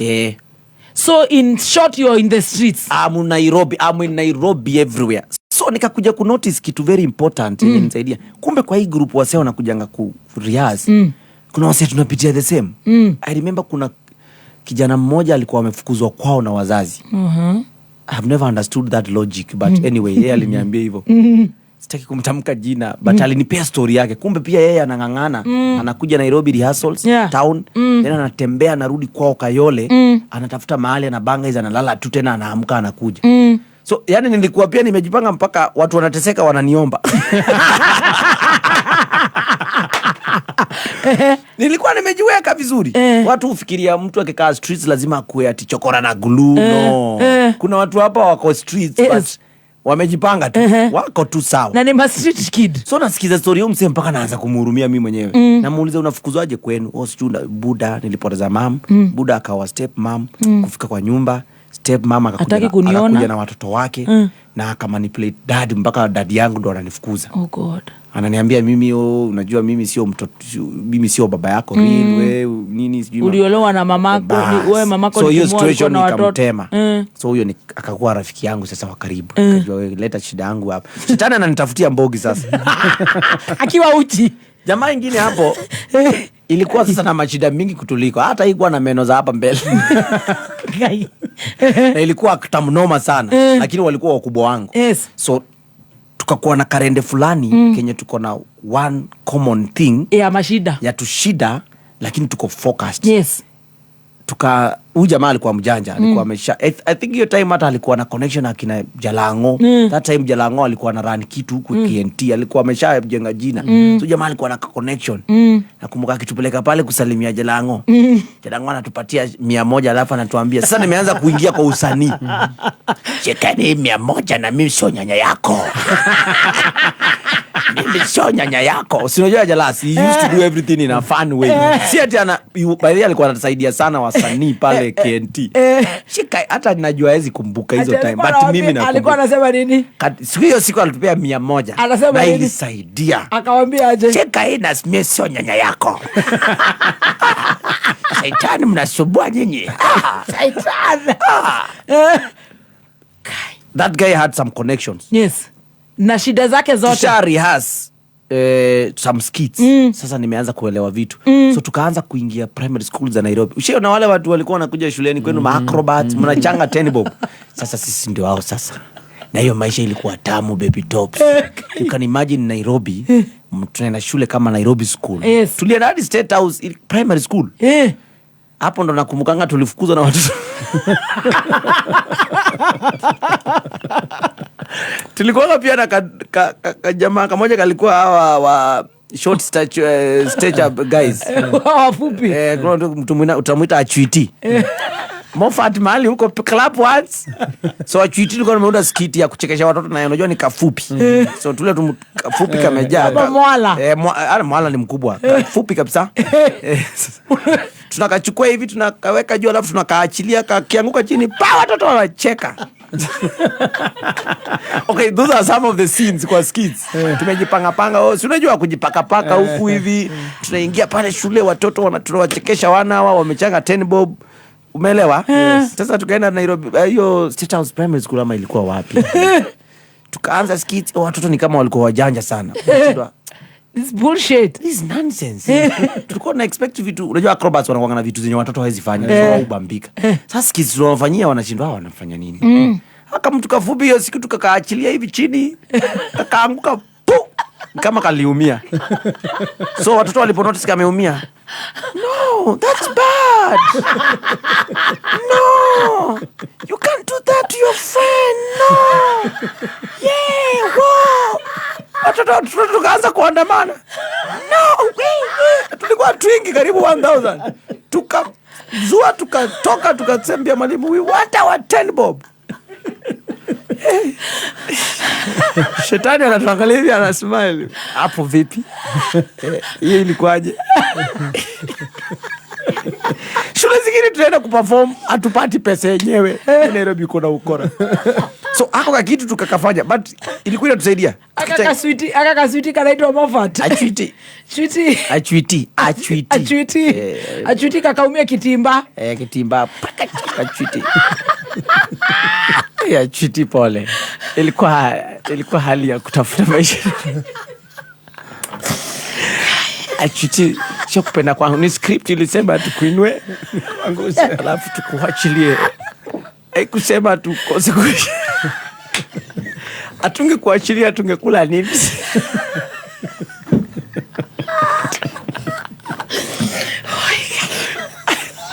Achwiti. Thina ni muruma gai. Hiyo time yote mimi sioni shida. Baby watu wengine ndo wanaona shida kwetu. Okay, tunaweza kaa siku 3 hatuja change go but mimi sioni noma. Sisi tunadishi, tunakula, na sisi maharagwe huku. Alafu kuna feeling ka wasanii huko wa Nairobi. Ukiwa msanii unajua huwezi shikwa na polisi, unajua kujieleza. I get. Tunatembea hivi unajua hata msanii ndio jamaa wengine kama ukona. Wengine kama ukona. Sasa hustle ilikuwa hapa. Kuna time tulikuwa nakaukiwa sana. Tukaona huyu jamaa alikuwa mjanja. Kukaa town ni risky. Busy streets town. So eri utafutange base iko outside town. Unajua huko kumetulia. So kuna base ilikuwa Saika. Huyu jamaa anaijua. At least anajulikana huko. Although hana nyumba pia. Jehovah Lord. So tulikuwa namaliza hapa Kariasol, Nairobi town, tukipanga shows, tunatembea kutoka hapa, tunapigia hapa mlango, tunaingia hapo hivyo tunavuka. Na kudandia lori za nini? Na pick up. Ni vile wanasimamishanga wanawapigisha breaks. Lakini bums zilikuwa so bum ya Saika ikikupitisha kwisha wewe unaokotwa ruai. Kuna siku moja huyu jamaa wetu mmoja alikosa kushuka na hiyo bums. Alienda. Kai mami. Tulirejoin na yeye after 1 week. Unajua tuna simu. Siku nyingine kiburi katupana tukapanda ka pick up. Sijui pick up ilikuwa ya nani. Kidogo aka time ndani ya police station. Ile time anapaka, tulikuwa tushatoka mteke sana. Anyway, that time life was kind of tough. It was not tough to me, imagine. Only saa hii nikiona ndio naona ilikuwa tough. Do you know that Kirumba ukienda pale town, simamishe msee mwenye ako pale. Yeye haoni ako kwa noma. Yani ni kama unajua Mogoroki ananga nguo na aoni ana nguo, anaona ako top. Yes. So ukiwa hiyo life, na wase wengi wanapitia hiyo life nasema, wengi sana in Nairobi. Na wao wananga noma, and that is life in Nairobi. Jesus Christ. Hata chokosho hapa town.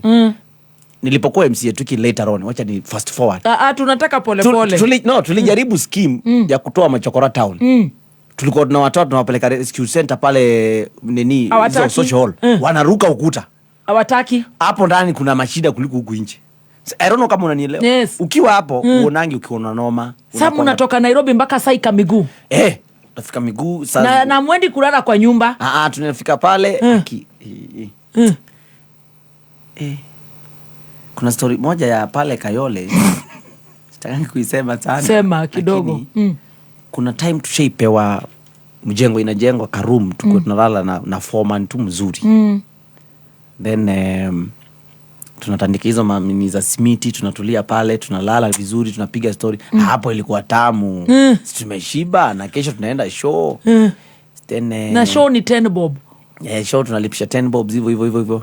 Hii kitu haiko happen for long by the way. Nataka ni vitu mingi zili happen in a very short time. Before ni kuja kutuka nini nafanya. So pale tukiwa pale tunalala pale kwa hiyo mjengo ni Saika. Madhe mmoja akakuja akatuchanua. Akatuambia vijana nyinyi. Unaule jamaa mna deal na yeye. Ujue jamaa kwa kikundi mbaya na hivyo ndo wanafanyanga vijana kama nyinyi ndo wao recruit. Na ile siku polisi itaanza kuwatoa wote. Nyinyi pia mtaachwa. Juu nyinyi mnaonekananga na wao. Na ni ukweli juu wao walikuwa watu watujui. Huyu jamaa ndo alikuwa anawajua. Na wao ndo wametutafutia place ya kudozi. Place ya ni mjengo inaendelea. Lakini unajua huwezi lala kwa mjengo ya mtu. Lazima uwe na connection. Kumbe hiyo connection tunapigwa. Tunataka kuvurutwa pole pole. Muingizwa kwa gang. Tuingizwe sio gang, ilikuwa ile gang ile moja. Ile ilifyekwa juzi na makarao hapo. Hizo gang za pale. Unajua? Na hivyo ndo wana recruit wakiona wewe una form, kuja tuanze kukupea kitu. Si tumekupea mahali pa kulala, nini unataka? Sasa tukikupea mahali pa kulala wewe lazima urudishe mkono. Umeelewa? Umadhi akatuambia as we speak, nilisikia mnatafutwa. Na mko huku mmelala mnasema ni kuzuri. Boss hapo sasa ndio sasa kichwa ilikuja ikasema ndio hii sasa hapo sijui woga ilitoka wapi all of a sudden. I think huyo mama alikuwa ametumwa hiyo message. Alikuwa na mashaito. Malaika. Akuja tuambie wewe hapo mahali mnaelekea hiyo ka life mmeanza hiyo ya unajua hiyo life ilikuwa reckless just being all over and sleeping anywhere. And you know in Nairobi mistaken identities do happen. Mimi hiyo time ningeshikwa hivi. Hakuna mtu angenitetea, hakuna mtu anajua niko wapi, sina ID. Sasa mtafanya nini? Hiyo kitu lipo happen. Nikaangalia hivi nikasema hapana. Sasa hiyo ni kama mwezi wangapi hivi? Shule zimesonga second term inaenda kuisha tena. Hapo ndo nikasema hapana. Hapana, acha nikimbie home. Ukakumbuka home. Acha nikimbie home sasa. All this time mimi nimekufupishia. Zile vitu zili happen hapo hivyo katikati that short time. There were so many good and bad. Bad ni kumaanisha kuna watu nilishare life na wao, ningeanza maybe ku-influence na wao. Kuna umeelewa? Yani Nairobi sio poor at that tender age. It can really inaweza kutoa kwa focus ya maisha yako. Unakumbuka nikianza hiyo mwaka nilikuwa nasema mimi ni engineer. By the time mwezi wa 7 inafika mimi kitu ya injili ishatoka kwa akili. Nishaanza kuona ni kama hii 10 bob nachangiwa kule shule inanitosha. Nishaanza kuona ni kama kwenda kulala kwa nyumba ya mjengo na simiti iko sawa. Nishaanza ku accept hiyo poverty. Yes. Nishaanza kuiweka kwa akili. Uko sawa. Niko sawa. Until sasa nikakuja kushtuliwa kumbe kuna kitu kingine inaitwa security. Ile ya unaweza jipata kwa noma umeshikwa umepigwa risasi Nairobi na umekufa na umeenda. That's it. Yes. Hiyo kitu ndio ilinifanya nifikirie twice. Ndio nikachukua gari pale ya Thusi. Kifika Thusi, hiyo time by the time ya kutafuta njia ya kwenda home, sasa nilikuwa nil kabisa. Sasa hauna kitu. Sasa sina sasa. Wachana ile time nyingine nilikuwa na kitu, sina sasa. Ukifika pale ya Thusi nilikuwa napigia Ugutu history last time. Nikiwaambia ukifika pale unapatanga makanga mwenye anaimbia gari. Mwenye amevaa uniform hizo zao za brown. Anasema nini? Huyo usikawai bagay na fare. Huyo aendangi na gari ya Thusi. Eka magera. Hizo matatu makanga wa kuimbia gari ni wale. ule wa kulipisha fare conductor, unajua nitanga conductor hawavangi uniform, wanavanga shati kali sana, zile shati designer. So nimeenda pale, nimeanza kujieleza kwa huyu jamaa wa hiyo Brown sikujua. Nikamwambia manze, sina kitu manze. Manze akaniambia wewe una kitu? Kuja utusaidie kupaka gari hapa alafu tutaenda na wewe. Kumbe mtu haendi bwana. Gari ilipoguruma bwana, sioni jamaa bwana. Na niko ndani ya gari bwana. Bahati tu huyu conductor aliniona nikifanya kazi na yeye. Unajua wanakuanga tu around. Hiyo ni so usikawai bargain fare na ama jamaa amevaa hiyo uniform. Tafutana na conductor mwenyewe. Jieleze kwa conductor. Wachana huyu jamaa. Huyu jamaa anataka gari ije.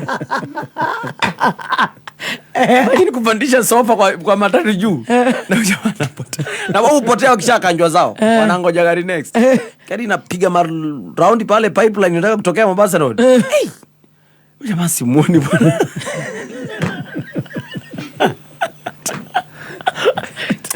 Bahati nzuri uko daktari aliniona so aliponifikia nikamwambia huyu jamaa alinisaidia, nimsaidie. Akaniangalia bibi akanijinga ina kitu hii.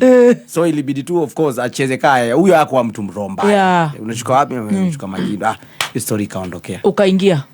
Long story short, nimerudi home. Hiyo time sikuwa najua mimi ni mtofauti kuliko vile mamangu ananijua,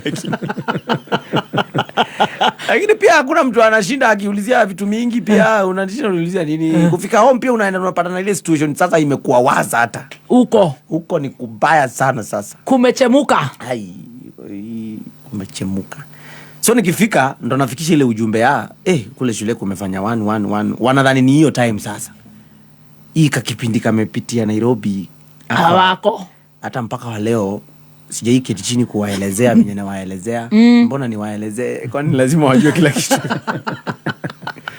Nili understand kitu moja. Hawa wazazi wakati mwingine ukiwapea all your problems as a kid, you're going to kill them. Yes, you will kill them early. Because they care more of us than we do. No, like mzazi yufikiria mtoto kuliko venye anajifikiria. Anajipenda yeye. Yes. So the more unampea mashida, the more unampeleka kwa buri, the more unampeleka kwa kaburi haraka na stress. Especially wale kids ambao wanapeanga wazazi wao zile torture za sio shida kama zangu. Zile za wewe ni mtoto wa shule umeshaanza ulevi. You don't know hiyo ulevi inapeleka ngama mamako alsazi ngapi. True ya. The more unasumbua wazazi wako ukiwa hiyo age. Unajua wazazi wanakonga zile kama wanalea vifaranga manze Mungu wangu mtoto wangu ataenda kupotea tu bure hivi akiwa hii age. Mimi sasa ni mkubwa, haezi nifikiria sana. Although bado ananifikiria. But ile tender age, hapo inakuanga very delicate stage. Ukapata shida nyumbani. By the way, shetani amekuwa uchi Nairobi. Sasa niko home. At least niko home. Unajua home ni home. Hapo at least. Shetani ananifuata. Lakini amechange sura sasa. Ako aje sasa? Ameweka dread. Anani point. Ana nguo. Mimi naona tukirudi part 2. Usijali, tutarudi part 2. Na ana nguo. Ana nguo na ameweka dread. Kanipaji mrasta ana nguo. Kaiwa matwinde. Nimefika home, swali wananiuliza sasa. Kwa Kikamba inaulizangu anatoyeka hata. Tutafanya nini? Utoeka hata. Tufanye nini? Because you know school fees. Hiyo time school fees hakuna. Kama sasa hata food ni shida, school fees unatoa wapi? Hiyo time bro yangu bado wako shule, yeye anasomeanga tu hapo home, anaenda shule time anataka. Hiyo life. The reason as to why babangu alikuwa so committed kuona nimesoma is because alikuwa ameona kuna kitu ndani yangu. Nilikuwa mwerevu. So hakuwa anataka kuachilia hii kitu iende tu hivyo. Alikuwa anaona huyu mtoto atatusaidia. Ni kama alikuwa ameionea mbali. Wazazi wangu walikuwa ameionea mbali. Hata mimi sikuwa naiona sana hivi. So hiyo time second time inaenda kuisha. Inaenda kufungwa. Babangu na kamba isikili kake ndio huyo. Ameanza tena kuingia mashule. Haingii shule kuulizia shule ya kusoma, anaingia kuulizia scholarship. Babangu pia ita Devi. Ana kaba iskeli kake. Mimi na yeye. Pia mimi sikuwa mangai ikifika hapo kwa kujaribu kumsaidia pia kunisaidia. Si kwa ule pia ati umefika hapo. But pia ana notice kijana pia kuna tutabia twingine sipendi, ni venye sitaki kumwambia. Uko na tu gani sasa? Vitu nimezoea town. Yes. Si unaniget? Jiji ni tofauti na ushago. So nikifika kule wakati mwingine naweza jipata nimejibu mtu vibaya. Umekuwa hardened. Thank you. Umekuwa hardcore. Yes. So naona mom saa zingine ananiangalia hivi nasema pole mom. Nasema tu na kimoyo moyo. Umepata tu habits twenye you've picked some habits. Thank you. So naona wanafikiria kwani shule alikuwa inakaaje? Hawajui but wanaelewa kama wazazi. Wanaelewa. But hawajui ni street. Hawajui mahali limetoka. Kabaiskeli 1 kabaiskeli tukaenda shule nyingine. Shule za ushago nazo. Huyo teacher akakubali kunipea scholarship, lakini shule yenyewe venye inakaa. Kwanza tulipatana na shule yenyewe, wanafunzi wanaletewa maji na punda. Punda inachota pale inaleta punda. Ngoi. Alafu shule yenyewe ukiangalia hivi haina hata lab. I think ni classroom 2 sijui wanashare nini. It was just yani si kusoma. Hakuna masomo, hakuna anything inaendelea hapo. But teacher yeye anasema wewe hata ukikuja hakuna tofauti. So wewe come tu. Wewe come. Mpaka tukitoka hiyo shule pia babangu akaniangalia akaniambia, hiyo nayo hapana. Hata kama ni ya bure. Na usisikie nasema shule iko hapo udhani niko karibu. Hiyo ni place tume ride bicycle na babangu kitu kama tumetoka asubuhi 7 tutarudi nyumbani jioni. Sio ati shule iko hapa. Hiyo tumeenda my friend, tumevuka mito na bicycle. Bicycle imedungwa, tumeenda kwa mtu tukamuomba tukarepair, tukaendelea na safari.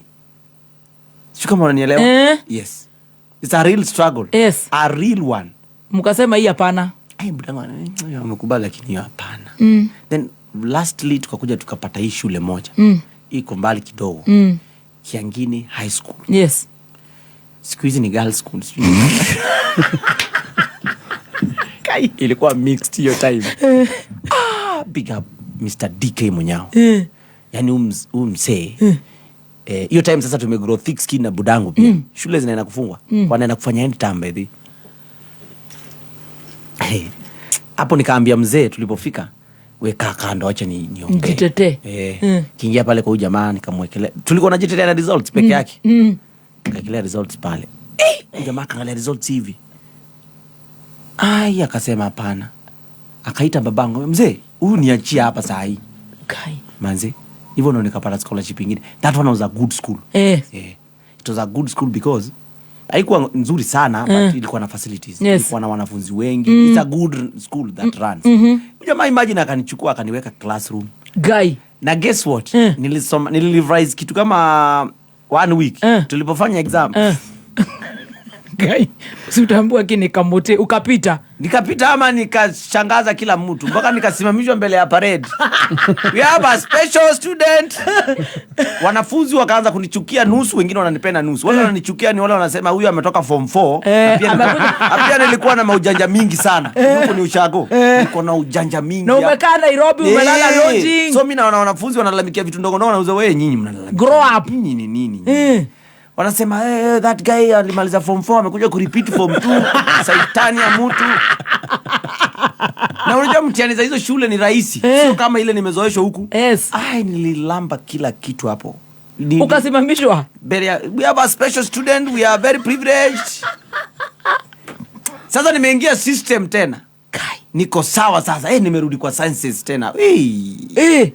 Nakaa hivi saa zingine during night preps na kifikiria. Mofata kwa wapi? Bado ile shetani wangu wa suit ya green. Wa ile primary school ya kupelekwa mahali na una vitu, amenifuata tena. Nimepewa scholarship. Hauna kitu. Sina kila kitu. Kila kitu unaelewa. So tena kusurvive, lakini sasa najua kusurvive. Sihitaji hizo vitu. Hapo ndo nilirudia shule. Kiangini High School. Form 2 West. Ukapita. Walimu wananipenda kama kitu ingine. Kupita. Na third term na chota cut napata kila yani everything. That's when I sat down. Una miss Moffat kale tulikuwa tunaangusha. Hao nimesha sasa wasahau. Si wa miss tena nilikuja kugundua Moffat. Mafa tulivunjika pelvic bone juu ya 10 bob dawa. Achwiti. But that time lakini pia mimi akili yangu pia imepitia a lot of issues. Imagine uko shule na a month ago ulikuwa kwa situation tofauti. So saa zingine niko class lakini na fanto. Hallucination. Naona karibu pigwe risasi saika. Tena ni mimi niko classroom. Kachwiti alivunjika pelvic. Bado kale katabia kakuhardens akajaisha. I'm still very rude. Yeah. Kwa mtu mwenye anakuja vibaya. Yeah. Because umepitia. At some point nili confuse you head teacher. I'm so bright. At the same time I'm so very rude. So siku moja kanita kwa ofisi. Na sikuwa nataka kuambia mtu story mingi. Nikasema wewe mzee wewe huwezi nielewa but nikamwomba tu msamaha. Nilikuwa najua ku play around. Ni shida. Nini. So mwalimu ananipata kwa makosa ile mbaya. At the same time mimi ndo best performer. Yeah. So anashindwa anani handle. You know it's so tough to handle such a big brains. Yes. Actually ukiwa hapo the principal Alliance Girls aliniambia the most terrible school ameingia ni Alliance Girls. All the top brains handling those brains. Modo mogene modo morumono. So ilikuwa situation yangu pale but utasoma. Nitasoma vizuri sana. Term iishe ya form 2 iishe vizuri nikiwa top performer. Third term form 3 ikuje which is the next year. Kufieka. Na sasa umeacha rudeness. Nime conform sasa pia mimi nimeacha ujinga. Na mature by the way as we move on. Long story short, lazima nifupishe kidogo. Tunataka tukue na part 2 next Thursday. Usifupishe. Next Thursday. Yes. Lakini part 2 yote mapema. Part 2 yote ni tamu.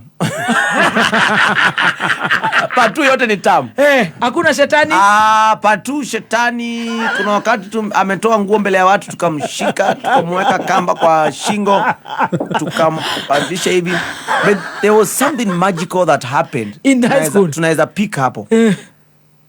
Third term, no. Form 3 first term ilipoisha mimi badala ya kwenda home mafanso wako anasema hii gazia itatua that term. Yes.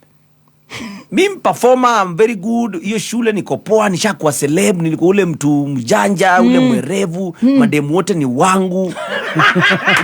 For the first time nasomea mixed school. Yes. Ile nyingine ilikuwa boys. Mabebo wote.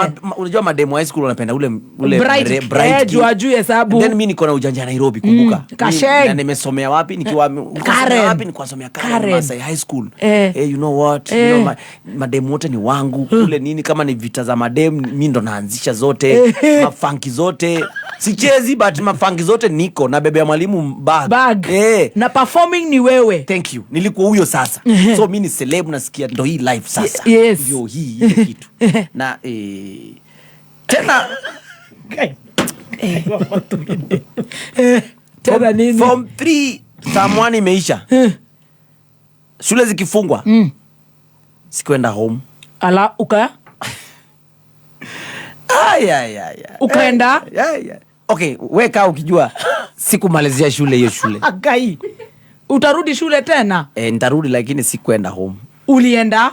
Wacha tuendelee part 2. Agai kenege tuma. With this brains guy. No. Naona time top of the hour ishafika. Mkifunga na umeperform utaenda nyumbani? Na napendwa sana na head teacher, headmaster, walimu wote wananipenda. Utaenda home? Sitaenda home.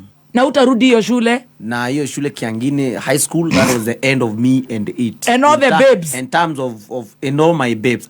Kuna mmoja kwanza Wanjiku, mali ulienda Wanjiku. Kuna kamsafiri kamoja kalikuwa na alikuwa mrembo. She was the pageant of the school. Nilipofika nikanyang'anya school head boy. School head boy, I'm so sorry. Wanjiko alienda wapi? Njishiko sijui alienda wapi. Na alikuwa wa Nairobi. That's why tuli rhyme. Unajua sasa akifika huko alikuwa anatafuta mtu wa level zake. Shiko. Na sio Shiko peke yake, walikuwa wengi. Wasichana walikuwa wanaguarana juu yangu. Na wajui mtoto ni mtoto ya maskini. Okay, hata wakijua kuna kaka ujinga kakupenda mtu akiwa hivyo tu. Ajioshe. Guy, part 2 loading. Na ufike mapema. Usikue tena na Wanjiko Thursday. Next week Thursday saa 5. Sitachelewa tena. Usikue na Wanjiko. Sitakuwa na Wanjiko. But next week part 2 loading. Tuna pick up from Wanjiko. Na sijakupea story yangu na Wanjiko. Kwa tank. Gai ya maji ya shule. Tukishindwa kutoka ndani ya tank. But hatukufanya kitu mbaya. But tulishindwa kutoka ndani ya tank. Like high school wewe. At least mzazi anajua onashia tebao ni karuga mata mwanake uyu. Ndakwira. Tondu ne John agatugwetera mushara is about 1 point something. Yeah. Sorry. Kameme classified. Million.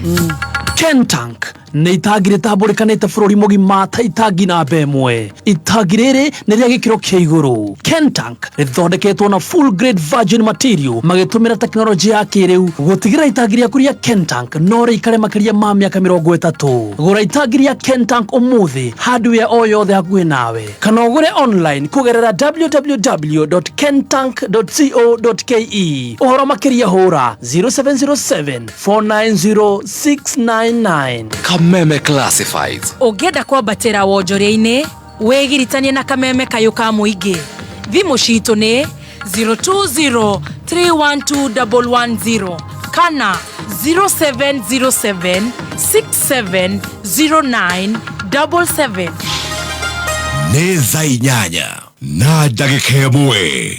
Mathaa ukimenyithio ni NIBS Technical College. Goko NIBS Technical College uri na mweke guthingata kiroto giaku kothi-inĩ ta business management, hotel and catering courses, engineering courses, journalism and mass media, hairdressing and beauty na kothi ingĩ nyingĩ. Ririkana ati NIBS Technical College ni brand iri na legacy ya kuproduce highly competent and disciplined graduates. March intake ni irathie na mbere. Tucerere campuses citũ ciothe kana ũtũhũrĩre thimũ 0722 547 746 kana 0721 107 701. NIBS Technical College, developing character, skills and competence. See you tomorrow. See you tomorrow. It's a Friday. Tricky sana. Idano, finya,